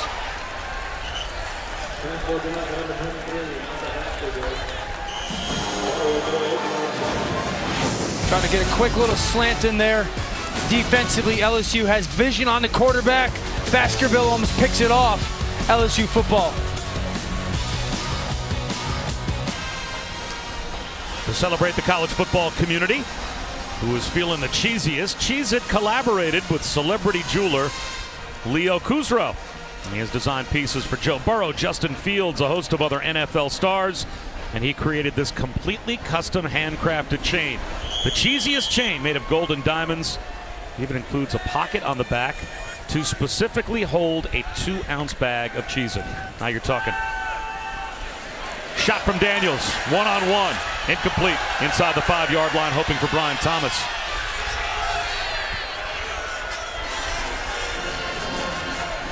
Yeah, just a little bit. I don't know if Thomas maybe lost it in some sun or something, but he's peeking back for the ball and just feels like he's got a little bit of a miss timing or poor adjustment on the ball. If he just continues to run, I think shield the defender, that's going to be a touchdown for LSU. Javon Grigsby was back in coverage as obviously LSU has really thinned out that Purdue secondary today.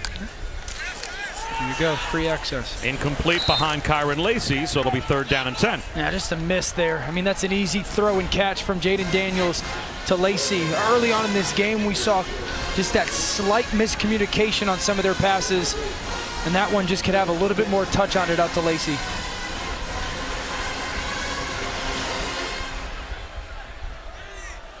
Purdue shows blitz. Yeah, Let's see if they bring pressure. I think they're going to drop out. It looked like a blitz bluff, Bob. So right now, as an offense, you're okay. If they bring pressure, who's the hot answer? And if they blow out of there, you're trying to see your coverage and read where you got to throw the football. They do drop back and rush only 4. All day for Daniels. Long throw, short of the first down line to gain by Ibieta, but it looks like he may have squeezed it within a foot. And now they say without measurement first down that he got the ball to the 35-yard line. So Landon Ibieta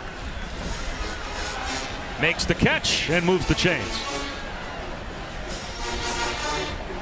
Yeah, Purdue blows out of there and essentially plays what is a Tampa 2. Mike linebacker runs through, only 4 guys rushing. Great job again in protection. Enough people time-wise to get the ball out. Keeper, Daniels, 5 yards. Knocked down by Bryce Hampton.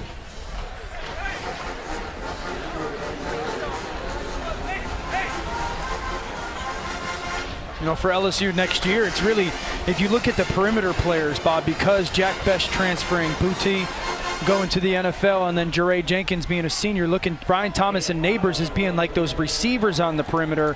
And then does a Kyron Lacey step forward, or do they have some 5-star young freshmen that are going to come in and be counted on in their pass game? There's that timing. Brian Thomas makes the catch. He's got the first down. And who will the quarterback be?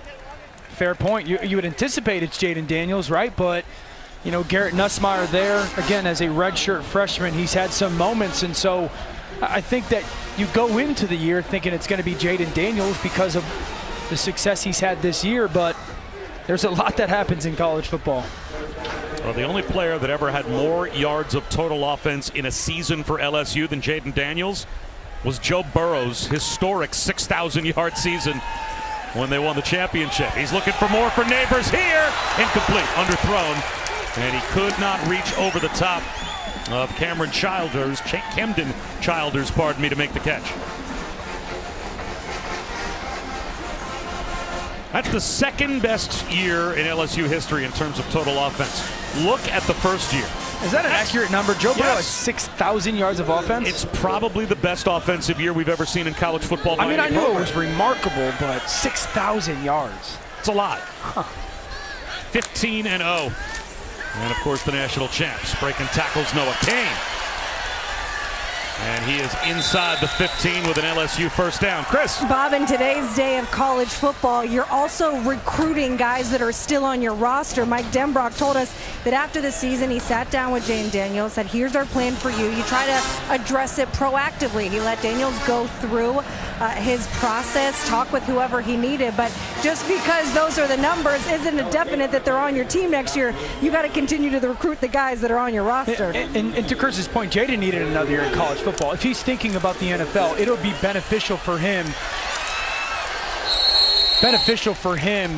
to continue to learn under Brian Kelly, to continue to learn under play caller Mike Denbrock. Don't forget, they sent Desmond Ridder when they were at Cincinnati, Denbrock to the NFL. So it's a very good thing for him to spend another year in college football and develop as a passer. Well, Jaden Daniels, only 3 interceptions during the season. He only had 1 when we had the Tennessee game earlier this year. And I thought it was interesting when Brian Kelly told us, I don't know that that's a positive. Right, he wanted to be more aggressive. Yes, yeah. I want a quarterback that learns how to take some chances, push the ball downfield, and every now and then you pay for that with an interception. Here's the direct snap to Emery, and the end around to Neighbors. He's going to throw it Philly special style to Jaden Daniels for the touchdown. So another trick play for LSU. And the second time that Neighbors has been the thrower of the football, successfully so. Yeah, so pay attention to Jaden Daniels right now. As he walks to the line of scrimmage, it looks like he's going to have some form of communication. And I'm changing the play. Now Emery takes the direct snap, and you're just going to see just hesitation here, and then leak to the flat. And here comes Neighbors on that reverse pass. We saw it a little bit in that first half, he took that long shot to Kyron Lacey, and then there's a great sell job by Daniels, Emery, and Neighbors for a little bit of a Philly special touchdown. Michigan probably watching saying, I wish we would have executed as well as LSU did. Well, it's been a tough day for Purdue, but the future is very bright, and their new head coach, Ryan Walters, is going to join us when we come back. But Philly special allows Jaden Daniels to get into the end zone. We'll talk to the new head coach when we come back. Welcome back to the Cheez-It Citrus Bowl as part of Capital One Bowl Mania. One of the great moments in college football was when a walk-on finds out he's on scholarship. Certainly Devin Mockabee deserved exactly that at Purdue. Devin, what's up, man? Stand up, bro. So obviously, like, I played against y'all, right? When I found out he was a walk-on, I'm like, what the hell going on over there? So first order of business, I'm gonna pull rank right now, and you on scholarship, all right, dog?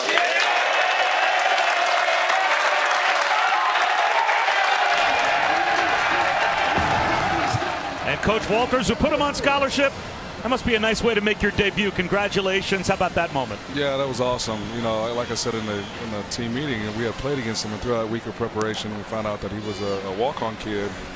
And just the way he ran, you know, how hard it was to bring him down. I thought, you know, shoot, this is the easiest decision I've ever made. And it's my first one as a head coach. Why don't I just put him on scholarship? So. Thanks for sitting, by the way, making us look good. Yeah, I'm sitting down. Appreciate it. Build a little cred with your team as well. I mean, like, yeah, they're like, sit down, Dan. Okay. Yeah, I wanted to ask you, Coach, you know, I think the first time I met you, you were as defensive coordinator at Mizzou in the bowl game, and then a couple times with Illinois. Kind of who are some of the people, coaching-wise, that have shaped the type of coach you are going to be for Purdue? Yeah, you know, I've been around so many great guys. You start with Mike Stoops, Greg Brown, Bob Stoops, John Skladany, you know, Barry Odom, David Gibbs. And then here, you know, or at Illinois this past season, you know, Brett Bielema, Andy Boo, Kevin Kane, Aaron Henry, and Terrence Jameson, we all just bounced ideas off each other and really grew something to what it was today. What kind of coach is Purdue getting? Like, who are you as a coach, if you had to define yourself? You know, I'm no ego. You know, I don't care who gets the credit. I just want to get the job done the right way. I'm a teacher first. You know, I'm going to bring guys in that are the same way. Yeah. And ultra competitive. You know, I don't care what we're doing. If we're playing football, we're playing pickup hoops, or we're playing Monopoly, I'm trying to beat you. I'm trying to beat you bad. I'm going to let you know about it.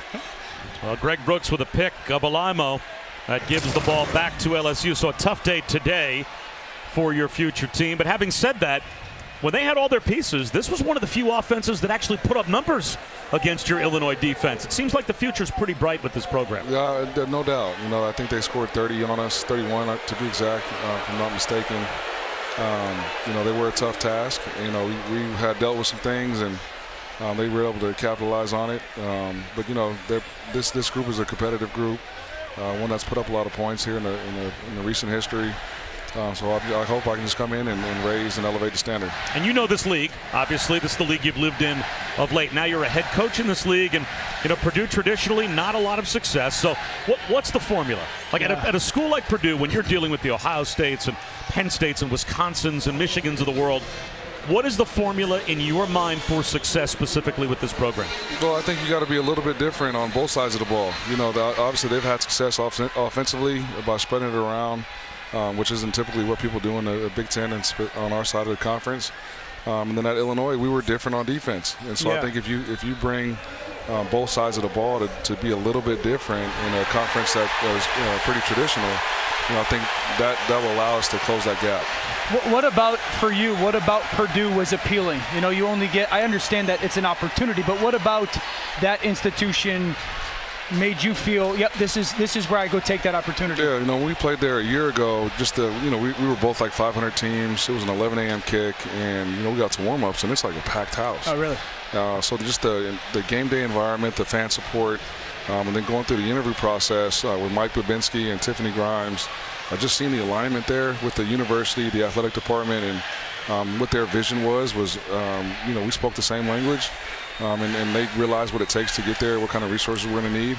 So when you have that alignment coupled with the obviously the prestigious academic institution in the best conference in college football on a side that I'm familiar with, to me it was a no-brainer and a dream come true. And how about how the world is changing as well? The two LA schools on their way to the Big Ten. It's an ever-changing landscape. When you look at the Big Ten and its future and also Purdue's place in it, what do you see? Yeah, I see opportunity. I think that's another thing that was exciting for me and for the administration is, the college landscape is ever-changing. So for me to come in on the front end of it, I'm probably more ready, more prepared than somebody that's been a head coach for 20 years, right? If you look at any kind of corporation, that's a good point. If you've been doing the same thing for 15 plus years and all of a sudden now you have to change, that change can be difficult. You fight that change where obviously the game is changing, but I'm here for it. I look at it as an opportunity. All right, well, you're the DC. I'm going to put you to work here. 3rd and 4 now. You need a stop after the pick. Got a 15-yard penalty to push it back near midfield. So is this a pressure spot for you when you're dialing it up? Well, if you have seen my games, I like to bring pressure on third downs and play tight coverage. So you don't want to give this 6 or 7 yard cushion on the perimeter. Nussmeier back in at quarterback. There you go. And there is the pitch and catch out to the edge. That's a first down to Thomas. Can we come back on camera? Because I think it's important for the Purdue family to see. Not only is the new head coach, he's young, but he's got a sweet pair of shoes on. I don't know if you can hear. Let me balance. Just the dunk clothes. Just the dunk clothes. I like that's the first thing you notice. That's going to matter with recruiting. Deion's going to Colorado, and he's got a little bit of swag to him. Ryan, well, I talked about we've got some notes on your defense here. So 5 times you held opponents to under 7 points this year at Illinois. 10 times you held them to, 7 times under 10. And then you're top 10 in 17 different rankings. Yeah. Everyone says it's really difficult to play defense in today's football, no matter what the level. I guess my question is, how have you somehow, as Emory runs off a big run again, how have you been able to still play really high-level defense everywhere you've been? Well, I think here lately what we've done is we've just thought about defense like an air raid offense. And so we try to present the same picture pre-snap to the offense, and then post-snap will get complicated. And it's simple for us in terms of teaching, in terms of responsibilities, but it's difficult for the quarterback. And so what I'm trying to do is not play against the offensive coordinator anymore. I want to play against the quarterback. Okay, interesting. And so if we can do that, then I like our chances. A first down in the red zone here for LSU. Again, with Garrett Nussmeier back in at quarterback. He's led a couple of touchdown drives. Keeps it on the ground with Emory. And he is stopped after a gain of a couple to the 11. How much interaction or time have you spent with Drew Brees? And it's been really fun. Yeah. Anything that you've learned that you could share that has been pretty impactful? Just like he is on all the time. Yeah. He's been retired now for I don't know how many years. If you watch him warm up, like he's dealt with a lot of injuries in that right shoulder. But he is always on. He's always high character, high IQ, and tries to give you tidbits of information whenever he can. And I think the most impressive thing is that he's just an everyday guy. Yeah. No ego and just willing to help with whatever he can. Malik Neighbors down inside the 2-yard line with a first down. So it will be 1st and goal for LSU. And looked like they wanted to play with some tempo. We'll see. But players right now jawing a bit, having to be separated by the officials. What's the calendar for you like? This game gets done at 4:30 Eastern time. Is it get back? Get back. And get rolling. Get rolling. 7 a.m. staff. So here we go. Absolutely. Wow.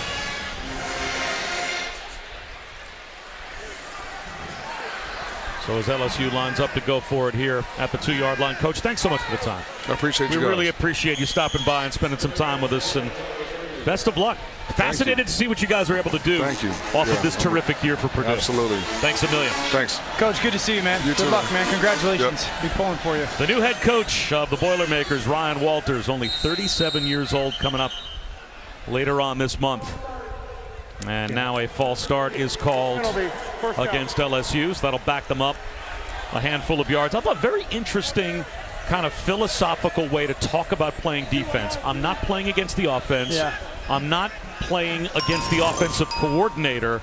on playing against the quarterback. Yeah. I don't know if I've ever heard it phrased that way. Yeah, and I just think it's a very direct way that he kind of formulates his plan defensively. I think that my big takeaway after spending that time with him, Bob, is just how natural he feels. You know, he seemed very comfortable in who he is and in his own skin, and wasn't trying to be perfect or somebody that isn't, just a very natural person. Nussmeier lob into the end zone, an interception. So finally that Purdue defense is able to get a stop. Jamari Brown with a pick.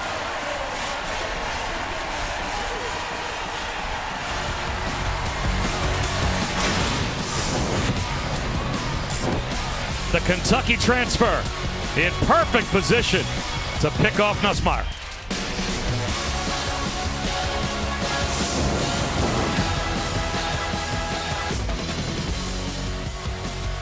Cheesiest chain for the cheesiest cheese. Kevin back in studio. How about this finish? ReliaQuest Bowl, Simeon Price, 28 yards to the 2-yard line in a tie game.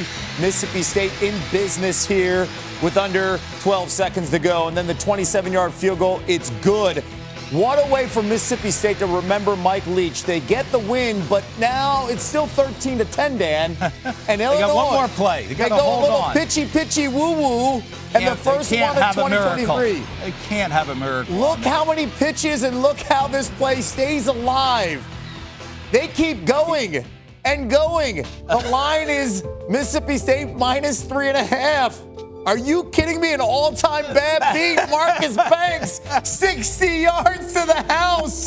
Hi, SVP. Hi, Stanford Steve. It is Mississippi State 19-10. Back to you, Bob. Oh, either the greatest or worst beat of all time, depending on your perspective. That is an amazing finish.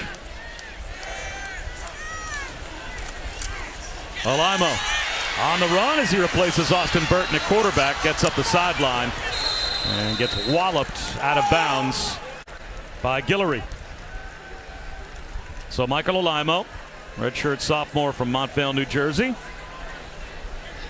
Played his high school football at St. Joe's Montvale, and he gets an opportunity after not playing at all last season and going 5 of 7 as a backup behind Aiden O'Connell and Austin Burton this season to play here in the second half against LSU. And this is probably the player that, Ryan Walters really wants to see, is a guy that, Austin Burton is moving on, Aiden O'Connell is moving on, Alaimo is a guy that right now is a part of their program in the future. Maccabee goes nowhere. It'll be 4th down as West Weeks and Greg Penn combine on the stop. So the punt group will come out as Drew Brees continues to try and mentor these young quarterbacks. As Alaimo actually will be sticking around Purdue. Of course, Austin Burton, a 6th-year senior, and Aiden O'Connell both moving on. They've got Brady Allen as a true freshman, Indiana Mr. Football, on the bench as well. Line drive punt, Clayton. Fair catch at his own 24-yard line.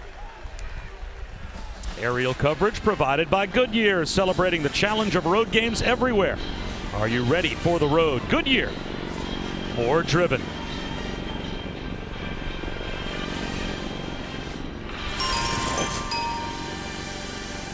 Penn State and Utah in the Rose Bowl game presented by Prudential. Coming up at 5 Eastern over on ESPN.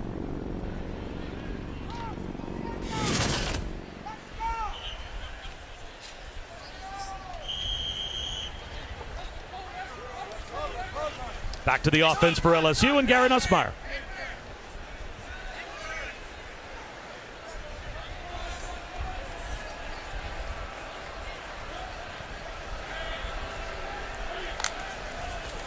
End around to Neighbors. Has a crease.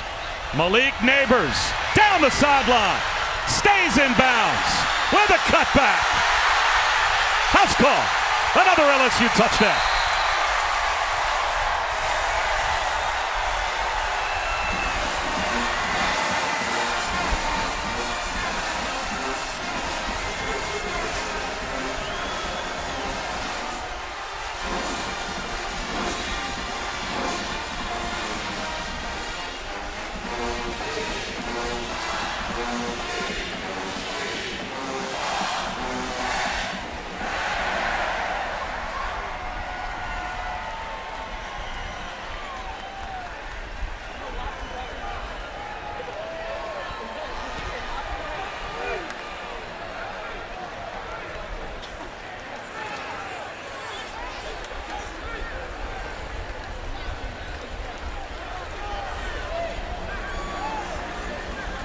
Ramos with the point after. And it's 49-0 LSU. Just one of those jet sweeps. It forces everybody on the defense to run horizontally. So there goes Neighbors. Now watch what happens to the defense for Purdue. Really good job of flowing to the football by offensively. Now Emery's going to lead block, and there's this Neighbors with that foot in the ground seam. See that jet sweep? Everybody flows defensively. You lead block. Your tailback is an extra blocker. Lacey downfield, and then there's just pure speed and athleticism by Malik Neighbors. That's why some of that horizontal motion indoor jet sweeps are so good. You get the defense flowing sideline to sideline. You gain advantage in your run game with Emery as a lead blocker, and then, my goodness, 6'5", $195, the sophomore. Runaway speed. Does that count as the easiest touchdown pass Garrett Nussmeier's ever thrown? I was just going to say that. So Neighbors now, that actually is a touchdown reception, just that little bump ahead jet sweep forward pass, and Neighbors now with a touchdown reception and a touchdown passing. And again, week 17 tonight, Monday Night Football, a big matchup in the AFC. Bills, Bengals in Cincinnati, 8:15 Eastern, 5:15 Pacific on ESPN, ABC, ESPN2, ESPN Deportes, and ESPN Plus. Our coverage begins with Monday Night Countdown at 7 on ESPN2. And tough to get a better quarterback matchup than this one. Oh my gosh.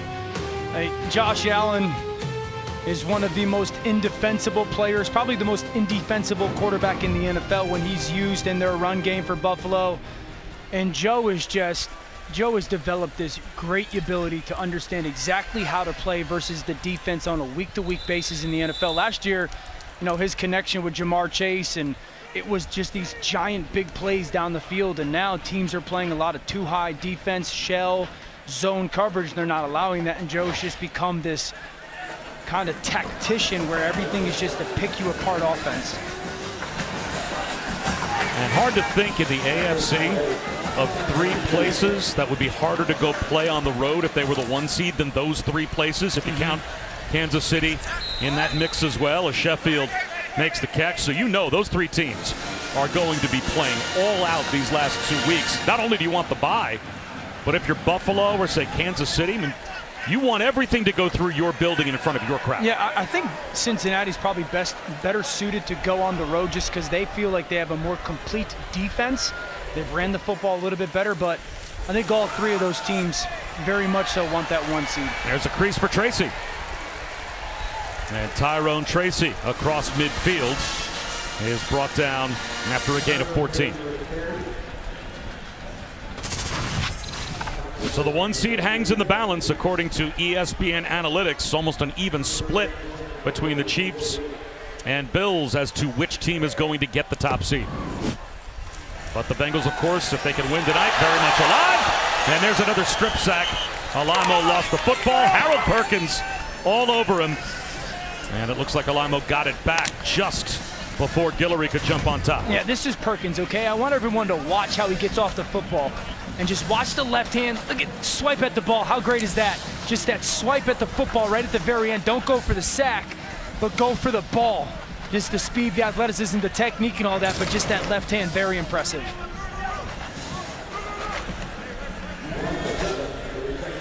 Second down and long. Another handoff to Tyrone Tracy. 3 yards. So it will be 3rd down and about 14 as Quincy Wiggins made the stop for LSU.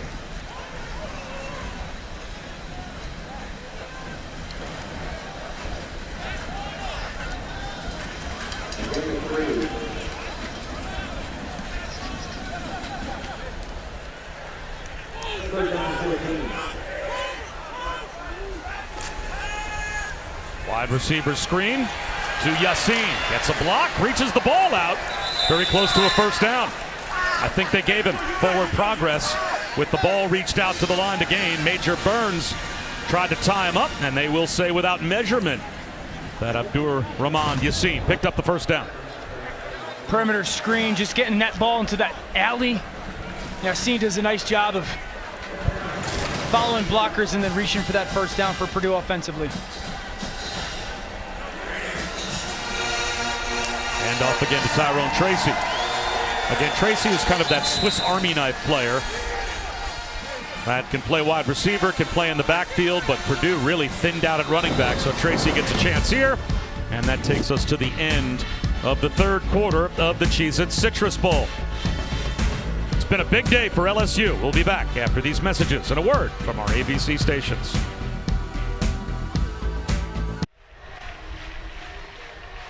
Again, coming up later this afternoon over on ESPN, 5 Eastern, 2 Pacific, the granddaddy of them all, Penn State and Utah in the Rose Bowl game presented by Prudential.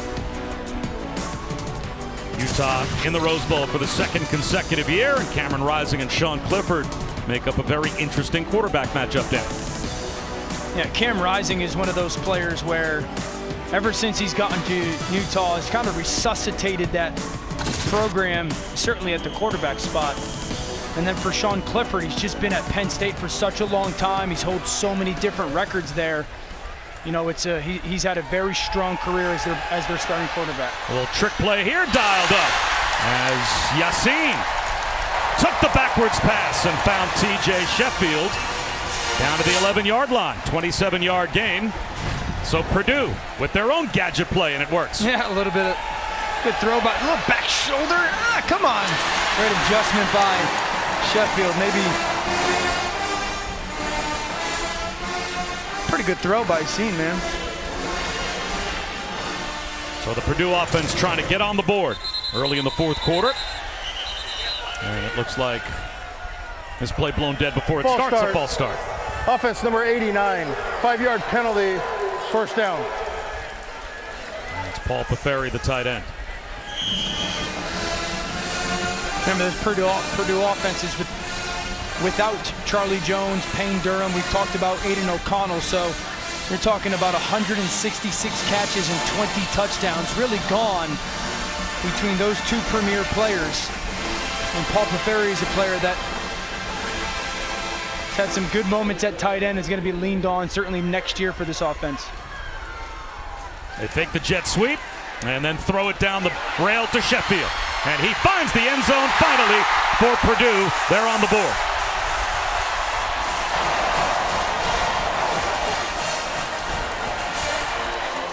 Fourth touchdown of the season for T.J. Sheffield. It's really a different version of what we call all-go special. You're going to see this guy clear and then seam and seam. Your tailback is really replacing that wide receiver, and as everybody flows for LSU defensively, there's that check down. They carry it vertically. The tailback and wide receiver essentially switch responsibilities, and then Sheffield becomes the check down for Alaimo.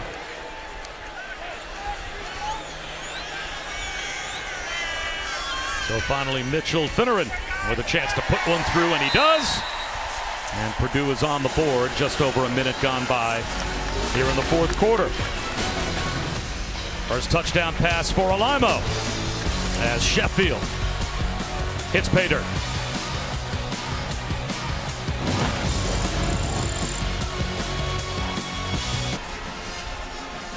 Welcome back to the Cheez-It Citrus Bowl as part of Capital One Bowl Mania.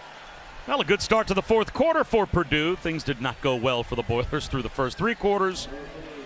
And LSU about to get the football back with a 42-point lead. Bob Wischusen here with Dan Orlovsky and Chris Budden in Orlando. And this will be a touchback. Back to Kevin. Bob, plenty of offense in the Goodyear Cotton Bowl Classic. Caleb Williams looking really good. The Heisman winner to Brendan Rice here, Dan. Yeah, and it's what he does. He stays alive, scrambling into the rush, eyes downfield, but his ability and arm talent to make throws off balance is unreal. USC's defense, not good. Tajay Spears, after a big run, then eventually punches it in. They do not get the two-point conversion. 35-30 USC. And coming up, the granddaddy of them all. Look at that. James Franklin and Penn State, remembering Penn State and Steeler legend Franco Harris. Passed away last month with the 34 jersey. Penn State, Utah, the Rose Bowl game presented by Prudential. Coming your way, 5 p.m. Eastern on ESPN. Back to you guys. All right, thanks a lot, Kevin. And the third quarterback that we are seeing today for LSU, a fumbled exchange for Walker Howard, the freshman, as Derek Davis tries to bail him out and loses real estate back to the 20-yard line. So the true freshman, Gatorade Player of the Year in the state of Louisiana, gets a chance as Jaden Daniels and Garrett Nussmeier put up 49 points through 3 quarters.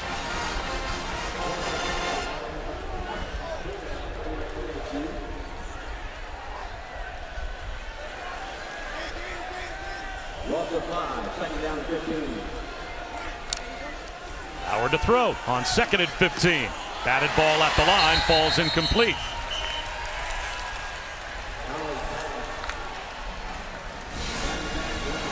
Well, if you factor in Malik Neighbors as a thrower of the football, 3 different players with a touchdown pass in a bowl game for LSU, the first team in the last 25 years to do that.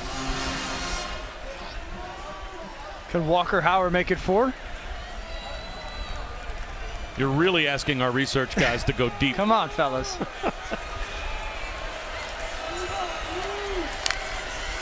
Four-man rush on 3rd and 15. He's going to take a shot. Jump ball intended for Ibieta. And it will be 4th and 15. Yeah, taking their shot downfield to Ibieta. Walker Howard launches it. Good Why coverage not? from Grigsby. Yeah. Purdue, listen, outmanned, but they're playing hard. Their players are playing as hard and as competitive as they can with 13 minutes left in this 4th quarter. First punt since the first possession for LSU as TJ Sheffield drops back to receive the kick of Bramblett. And he just does get it away. Spiraling kick. Returnable. Sheffield from the 27. And a good return, breaking some tackles and getting to midfield. 22-yard return. The Cheez-It Citrus Bowl. There might be some Cheez-Its in that dish.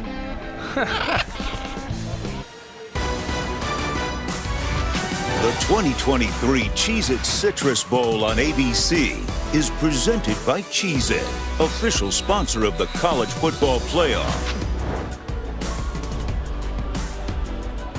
Gorgeous day here in Orlando, and aerial coverage of LSU and Purdue in the Cheez-It Citrus Bowl is provided by Goodyear. Road tested and game ready. Are you ready for the road? Goodyear, more driven.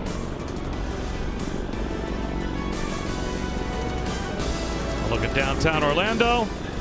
Oh, Orlovsky's plane arriving. What is that in the sky? Right behind the Goodyear blimp. Nah. Air Orlovsky landing at Orlando International. You don't think that could be a you-know-what? Send that to McAfee right now. Deion Burks, as Purdue has their best starting field position of the day, and they pick up 4 yards on first down. West Weeks made the stop. I don't know what that thing flying behind the blimp was. I think it might have been an airplane. It could have been something else. Area 51 guy? Send it to McAfee's people.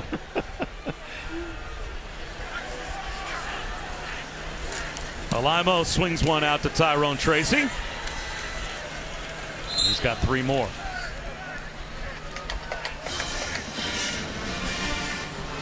You know, Bobby, during this bowl season, it's always interesting to talk to these coaches, given the state of college football right now, and hear them talk about how they handle this, 2, 3, 4 week, depending on the team period. And talking with Brian Kelly, Coach, what was the last couple weeks like for your program getting ready for this bowl game? And he just said, last few weeks we focused on recruiting, the transfer portal. He's trying to build a roster not only for, for the future, but also, to Chris's point, that retention. And that football had been like the fun part of the past couple weeks, because he's got to have a very good feel for what the program needs. And the thing that he said that stood out to me was they need freshmen to develop and then take over this program. And he's got to figure out what's the best piece, or what are the best pieces for the 85, not just an acquisition of talent. And I think that's so interesting to hear coaches talk in that regard, rather than what it was before this transfer portal conversation became a big deal. Well, Purdue turns it over on downs as the Alimo 4th down pass sails out. Cheese! The matchup for the College Football Playoff National Championship game is set, presented by AT&T. TCU, Georgia, next Monday at 7:30 Eastern, 4:30 Pacific on ESPN. Pre-game coverage all day. We'll have you covered. TV, radio, digital, so many ways to watch and listen to the biggest game of the year. And that is a week away. Walker Howard, another chance with good field position for LSU near midfield. And the freshman out to the edge to Ibieta. 4 yards on first down. Grigsby drove him back. So we were talking about this earlier, Dan, but to me, TCU, from a physicality standpoint, went toe-to-toe with Michigan. Sure. They didn't give it up inside the 10-yard line. They were tough in the red zone. They forced field goals early. They ran the ball themselves. That was not supposed to be the script in that game. As Derek Davis goes up the middle for an LSU first down. Can they do it again to another tremendously physical team on both sides of the ball in Georgia? They're capable because of the style of offense that they play when it comes to like the explosive element. Remember early on in the game we talked about feeling that Ohio State was a team capable of knocking off Georgia because of the talent on the perimeter in their pass game. TCU has that as well, and so because of their explosive ability in their passing game, you sit there and go, they're capable of it. Now Georgia, you know, for somehow, some way, Kirby Smart is going to figure out a way to use, even though you won the game, you played poorly, and really hyper-focus their football team to play it what he believes or what they believe would be their best game of the season. So I think I lean Georgia because of that, but TCU's capable of it for sure. Right up the middle, Davis, 6 yards. Makes it 3rd down and 4. And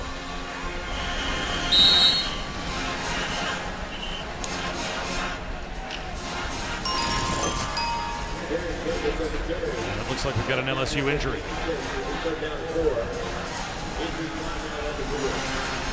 So an injury timeout on the field. We'll step aside with just over 10 minutes to go.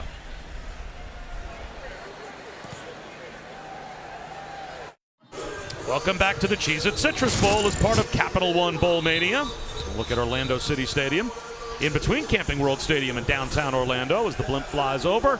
49-7 LSU on top of Purdue. And so we'll take the liberty of checking that last box. We talked about this earlier for Brian Kelly. And Alabama win in overtime, win the division, reach the top 5 in the college football playoff rankings. On the doorstep, if things would have gone their way, to making the playoff. But now a 10-win season, the first for LSU since the historic national championship year of 2019. And a big step forward, Dan, in Brian Kelly's first year. Yeah, just a great start to his tenure down at LSU.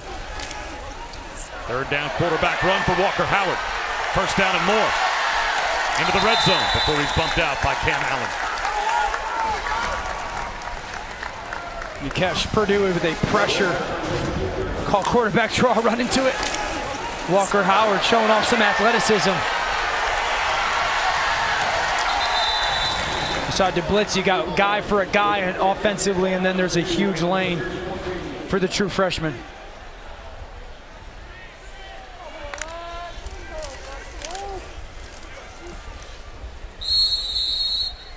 Dive up the middle.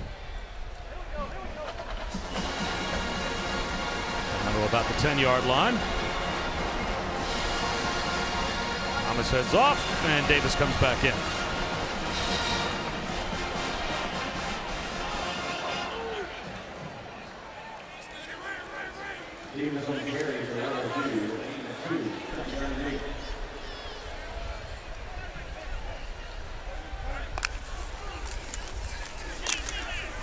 Davis to the 5. Muscles his way into the end zone for a touchdown. My goodness. And LSU continues to pour it on. Derek Davis from 12 yards out.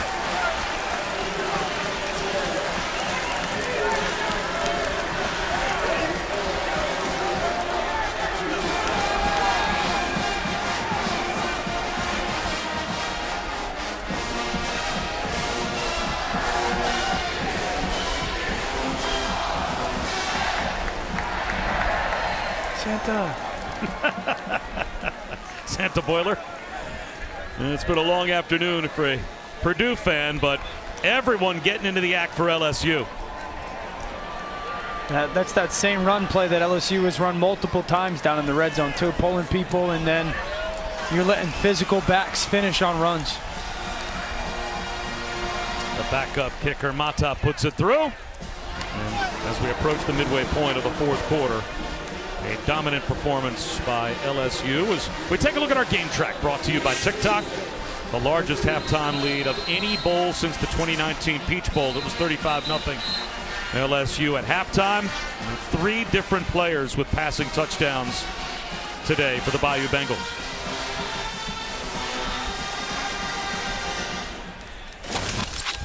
This is an offense that has scored 56 points today for LSU. They got a chance to get 10 starters back next year, including 5 of their starting offensive linemen. Campbell, we talked about both him and Emory Jones as the true freshman. Their left guard, Miles Frazier, you talked about his versatility, Bobby. Charles Turner at center, who actually got banged up in this game. And then Anthony Bradford at right guard is probably the one that they think, man, if he gets a little nasty streak to him, is going to be a really big player. Yeah, see, I knew Steve Turnberger, our director, would find one of my guys in the stands. Yeah. Took him a while. Can he play quarterback? No, I'm just playing. You think he's swiping? It'll come out to the 25-yard line for Purdue. And one of the great games in college football earlier this year, November 5th, Alabama LSU in Death Valley, down 7. Daniels from 25 yards out for the touchdown to pull within 1. And then Brian Kelly goes for the win, and it works. Mason Taylor converts the 2, and they storm the field in Baton Rouge. And why not? A 32-31 win for LSU over Alabama. That was really one of, if not the signature moment this year for this LSU program. Probably the signature, maybe not signature, but a big turning point, Bobby, was that Florida game. You know, that's the week after that Tennessee game. They go on the road to Florida, and that's when Florida was still healthy and playing pretty good football and win 45-35. That was certainly the game that Jaden Daniels turned the page and started to trust more and had better timing and the environment. And you know, Brian Kelly and Mike Denbrock, their play caller, said we saw it coming, but that was the first time, certainly this season, that they felt it happened in a game when it come to Jaden's performance. Maccabee about 3 yards shy of a first down, so it will be 3rd down and 3 for Purdue.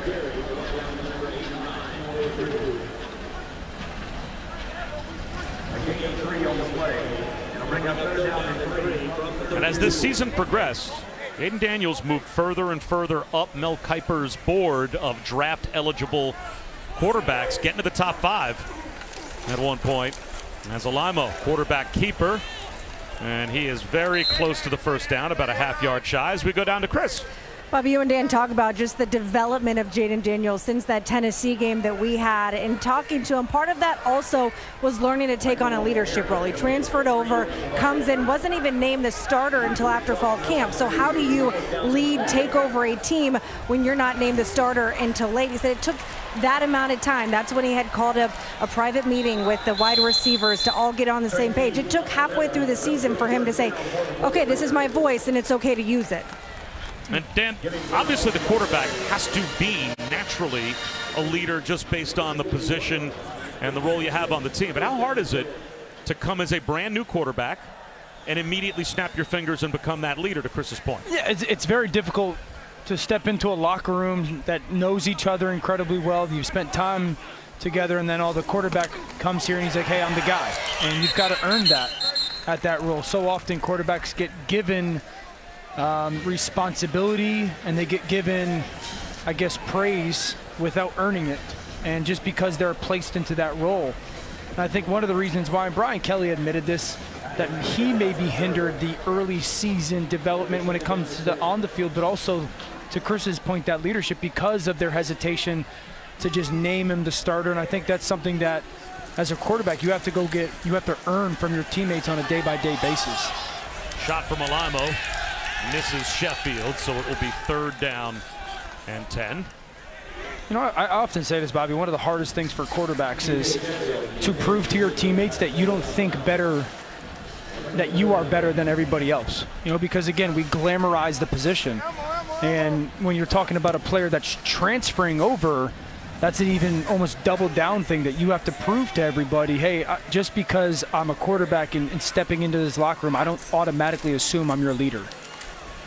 Alamo with a quarterback run out to midfield. What wasn't like Jaden Daniels was transferring in with 0 resume. He was a 6,000-yard passer and a 1,300-yard rusher in 3 years at Arizona State. So he played at the FBS level in a power conference and had put up some numbers. But come to the SEC with a team. I was just going to say. That was, trying to get it back with their brand new coach and obviously used to a different level of success at LSU.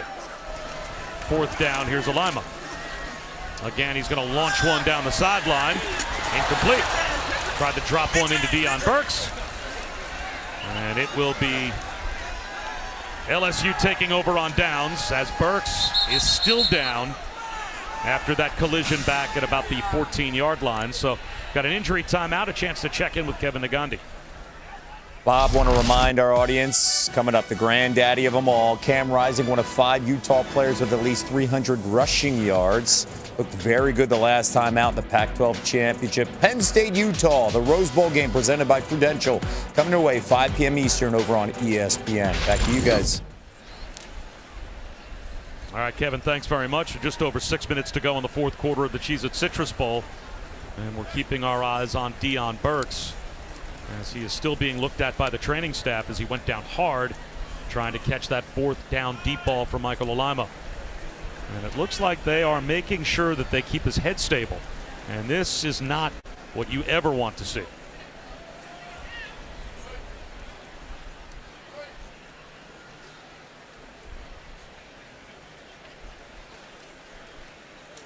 Well, they have his helmet off.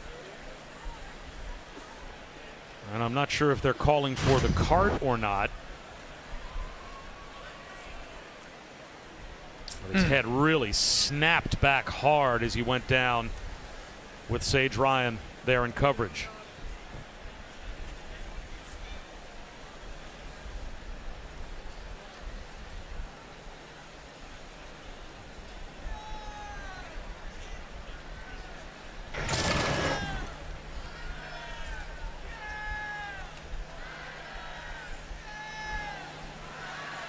So an injury concern here at the Cheez-It Citrus Bowl to wide receiver Deion Burks of Purdue, as they are now going to bring out a backboard. And you can see the concern of everyone on that Purdue sideline.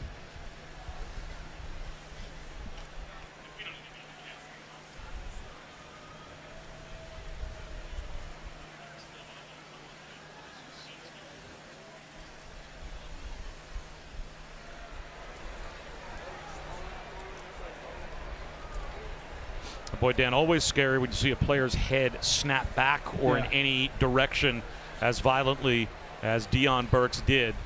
At full speed, calling the play, did not see that, and wasn't sure exactly what the injury was, but then you start to see someone from the training staff with a hand on each side of a player's head, keeping the head immobilized, and then you see the replay, how hard his head hit the ground. That's scary. And you hope this is one of those moments, as you can see basically the whole Purdue football team coming down to get down on a knee right near Burks. You hope this is one of those cases where it's a precautionary measure by the medical staff, as it should be, from Purdue to make sure that they're doing everything that they can for Deion Burks to be in the best care possible.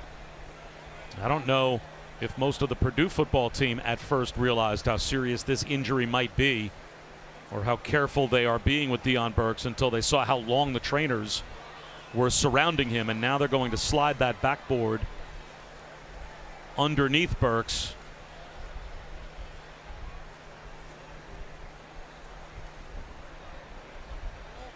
And hopefully we will see that thumbs up that we sometimes get from a player as he goes off the field in this situation. Yeah, these kids have been through a lot. You know, past couple weeks, there's been a lot of change in their life, a lot of uncertainty and unknown in their life, as now we've got more medical help coming. And when you see one of your teammates, a guy that's become a brother over your time together, down like this, there's a lot that goes through your head.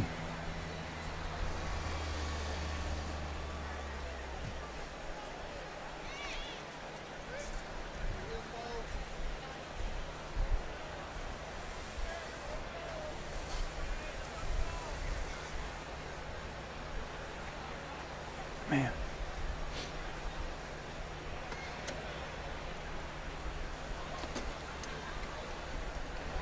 So the backboard is in place, and now a stretcher is going to come out for Deion Burks.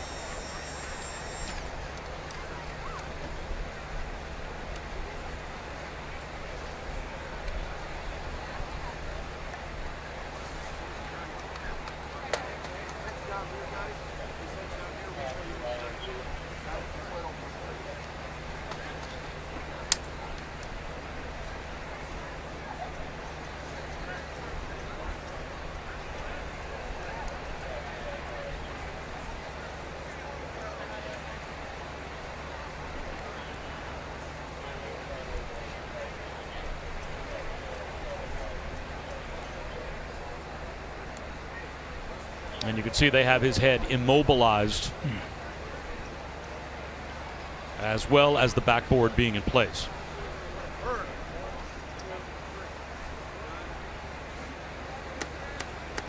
Give us something, man.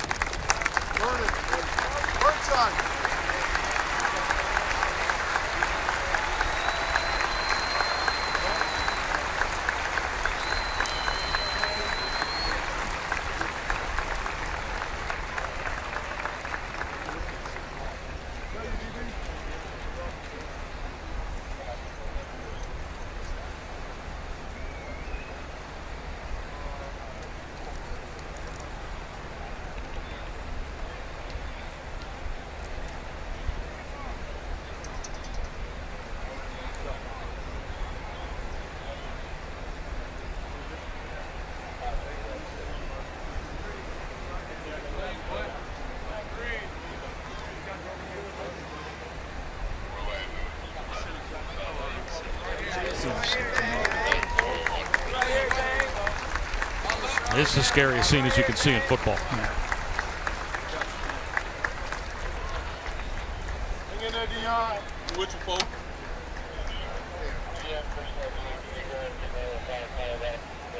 We with you, folks?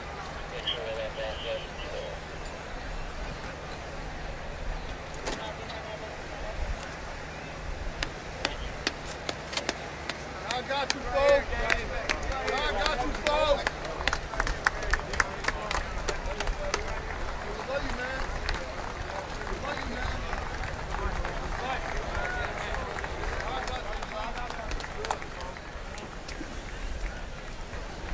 There's no one left on Purdue's bench. They are all coaches and players surrounding Deion Burks. They finally have him loaded up on the cart. They will get him to an area hospital as quickly as possible. Thumbs up. And I think I see a thumbs up. Well, that is what you're hoping to see. Just some movement, and we just saw some from Deion Burks. And Chris Budden was down there with a better view than we had. Chris? You did just see him give the thumbs up. He will go to Orlando Regional Medical Center, which is about 2.5 miles from here. All of his teammates around him saying, I love you, bro. I love you. You got this. He was awake and responding to questions from the doctors. As soon as I get any other information, I'll let you guys know. That's also good to hear. So we got a thumbs up, and just knowing that he was able to have a dialogue with those that were caring for him. You'll take any good sign that you get when a player is in that situation. Probably the worst, to your point, Bobby, the worst thing you can see on a football field is when that happens. And it's jarring, and it never gets easy to see, and you just hope and pray that for Deion Burks, for him and his family, where he's going to be okay, and just thinking about him.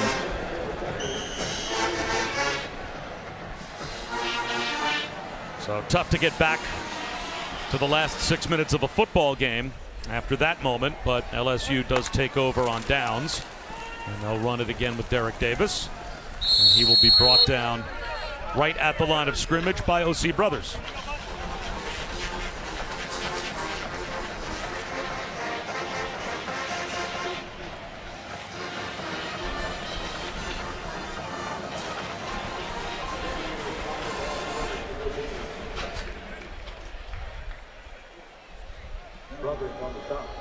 Just imagining how hard this is for Purdue, you know, for their players after just seeing that, the way the game is gone. You've got 5 minutes left. Some guys, it's the last time they're going to play ball, and, you know, just seeing that with their teammates, got to be very difficult for them to just try to get back into the moment of playing a game. A couple of yards for Davis on second down. It will be 3rd down and 8. And a reminder coming up over on ESPN. Penn State and Utah at 5 Eastern, set to get underway the Rose Bowl game presented by Prudential.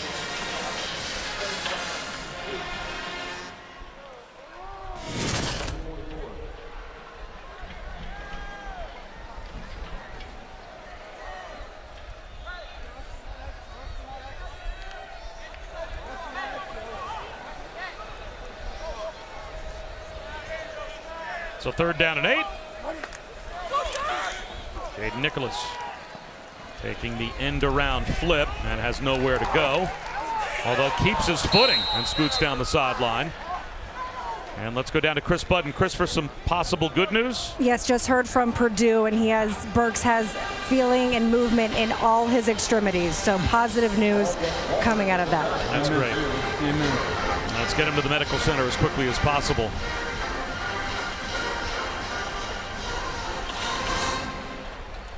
And on 4th and 6 with 4 minutes to go. And the 3rd and 4th stringers out there for LSU. The freshman Walker Howard given an opportunity with Davis to his left to go for it. And we'll try and run for it, and Davis won't get it. So Purdue gets a stop on downs with 3:43 to go in the 4th quarter. And after the next 3.5+ minutes goes by, we will have on the ESPN app immediately after the game the Capital One post game and the presentation of the Cheez-It Bowl Citrus, or the Cheez-It Citrus Bowl trophy, pardon me, to be given to LSU and Brian Kelly.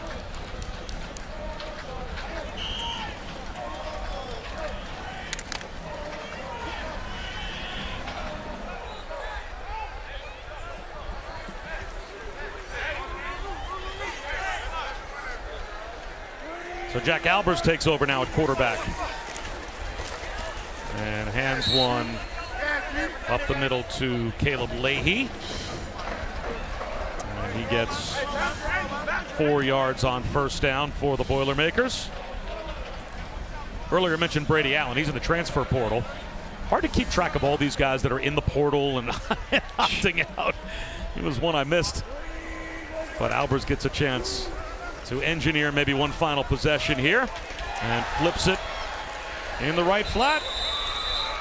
Ben Buechele, the tight end, scoots up the sideline and has a 1st down to the LSU 44-yard line, a pickup of 13. Yeah, Bobby, you mentioned Brady Allen being in that transfer portal, and if I'm right, Ryan Walters, their new head coach, bringing Graham Harrell in as their play caller for his tenure. Also Hudson Card, I believe, transferring over from Texas and plans to go to Purdue as well. There's a drop by Preston Terrell.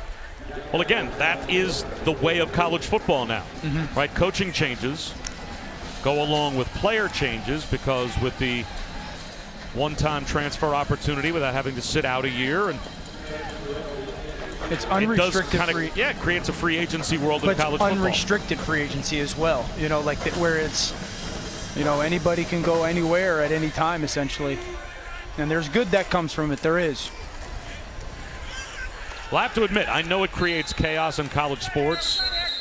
Personally, I have no problem with it. The coaches have always been able to change schools and change jobs regardless of what they tell recruits whenever they want to move on.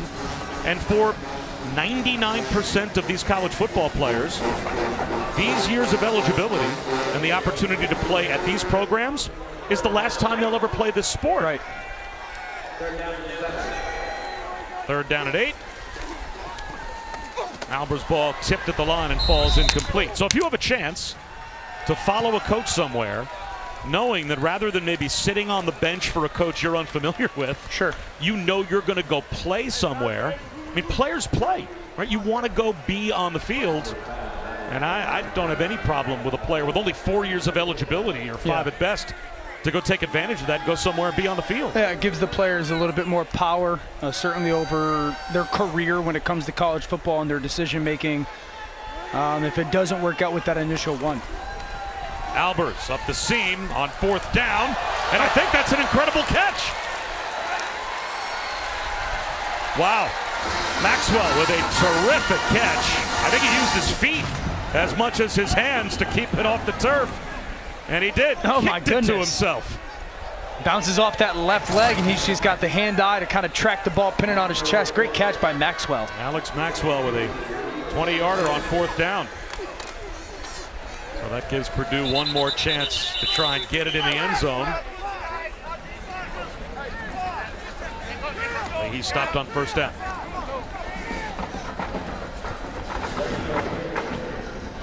Flag down as LaHaye was brought down after no gain on 1st. Not to check the penalty marker unless they just picked it up. It looks like they did.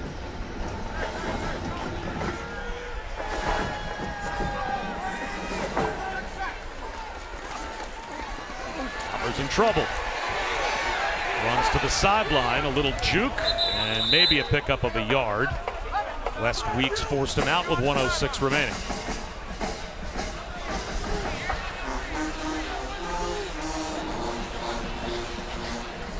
Jack Albers with the carry. Run out of bounds. That's a Johnson. Will be taken down to 9.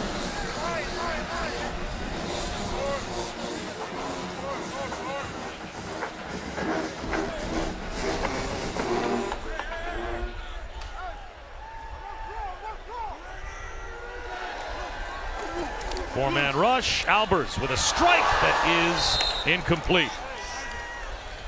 He whistled one in. And that time Maxwell couldn't hold on, so now it's 4th down.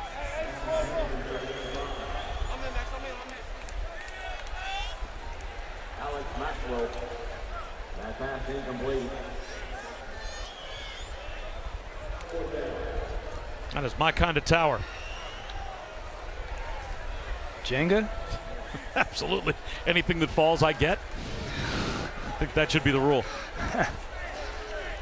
You'd send a bowling ball at it if that was the case. Albers on 4th down. It is batted around and intercepted down at the goal line. Quad Wilson with a convoy. Wilson down the sideline with a cutback. Quad Wilson's going to go the distance. Touchdown.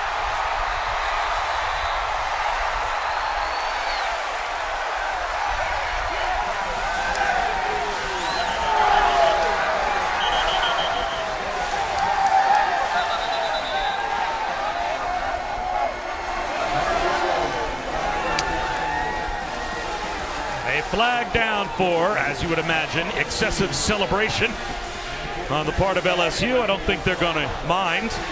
And Quincy Wiggins, by the way, behind the play, is injured, but 99 yards for Wilson on the tip ball. Pick 6, interception return.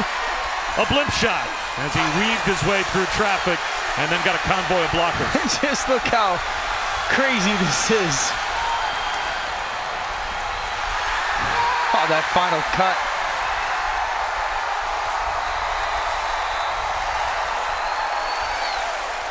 Good for that young man. I know it's a tough break for Albers, but good for Wilson.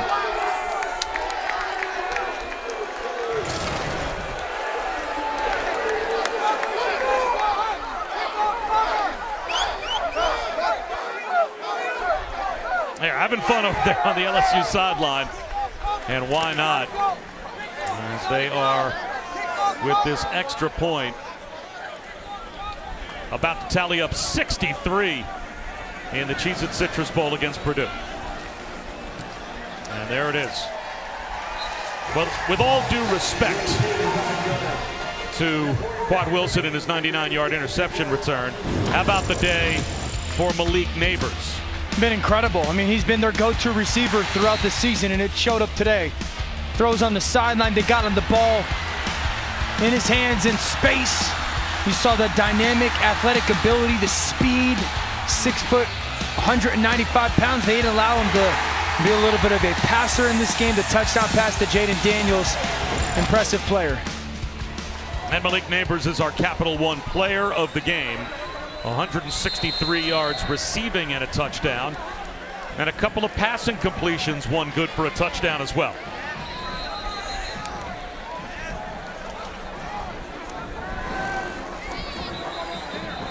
I think the Cheez-It shower, by the way, has already been given to Brian Kelly over on the sideline, as there is like a Cheez-It crime scene at the 50-yard line right in front of the LSU bench. That's what you thought would be the best way to describe it? That's right.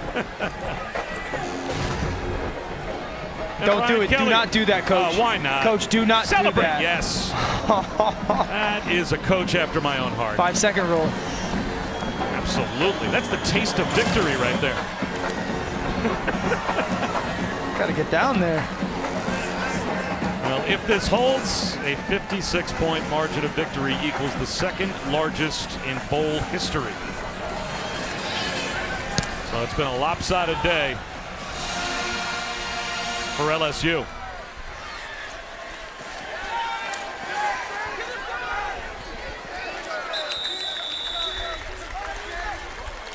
Bryce Hampton on the return for Purdue. 33 seconds to go. Come on. Oh, yes. Yes. Stage dive, yes. Hopefully that's pre-bite. Or post-bite, excuse me.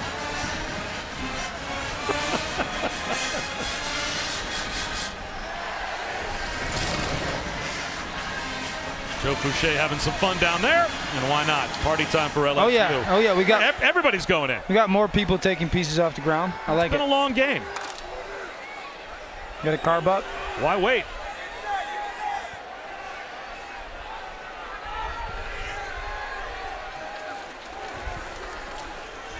Straight ahead handoff, and we'll see if it turns out to be the final play of the game.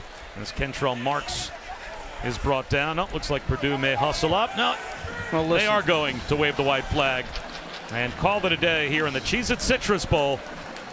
63-7 will be the final, as Brian Kelly is able to cap a very successful first year in Baton Rouge, with now officially a 10-win season, and it ties the largest win in bowl history in college football.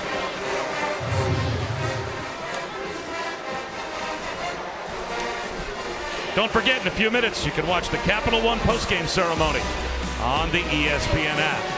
For Dan Orlovsky and Chris Budden, I'm Bob Wischusen saying so long from Orlando. LSU, your Cheez-It Citrus Bowl champions.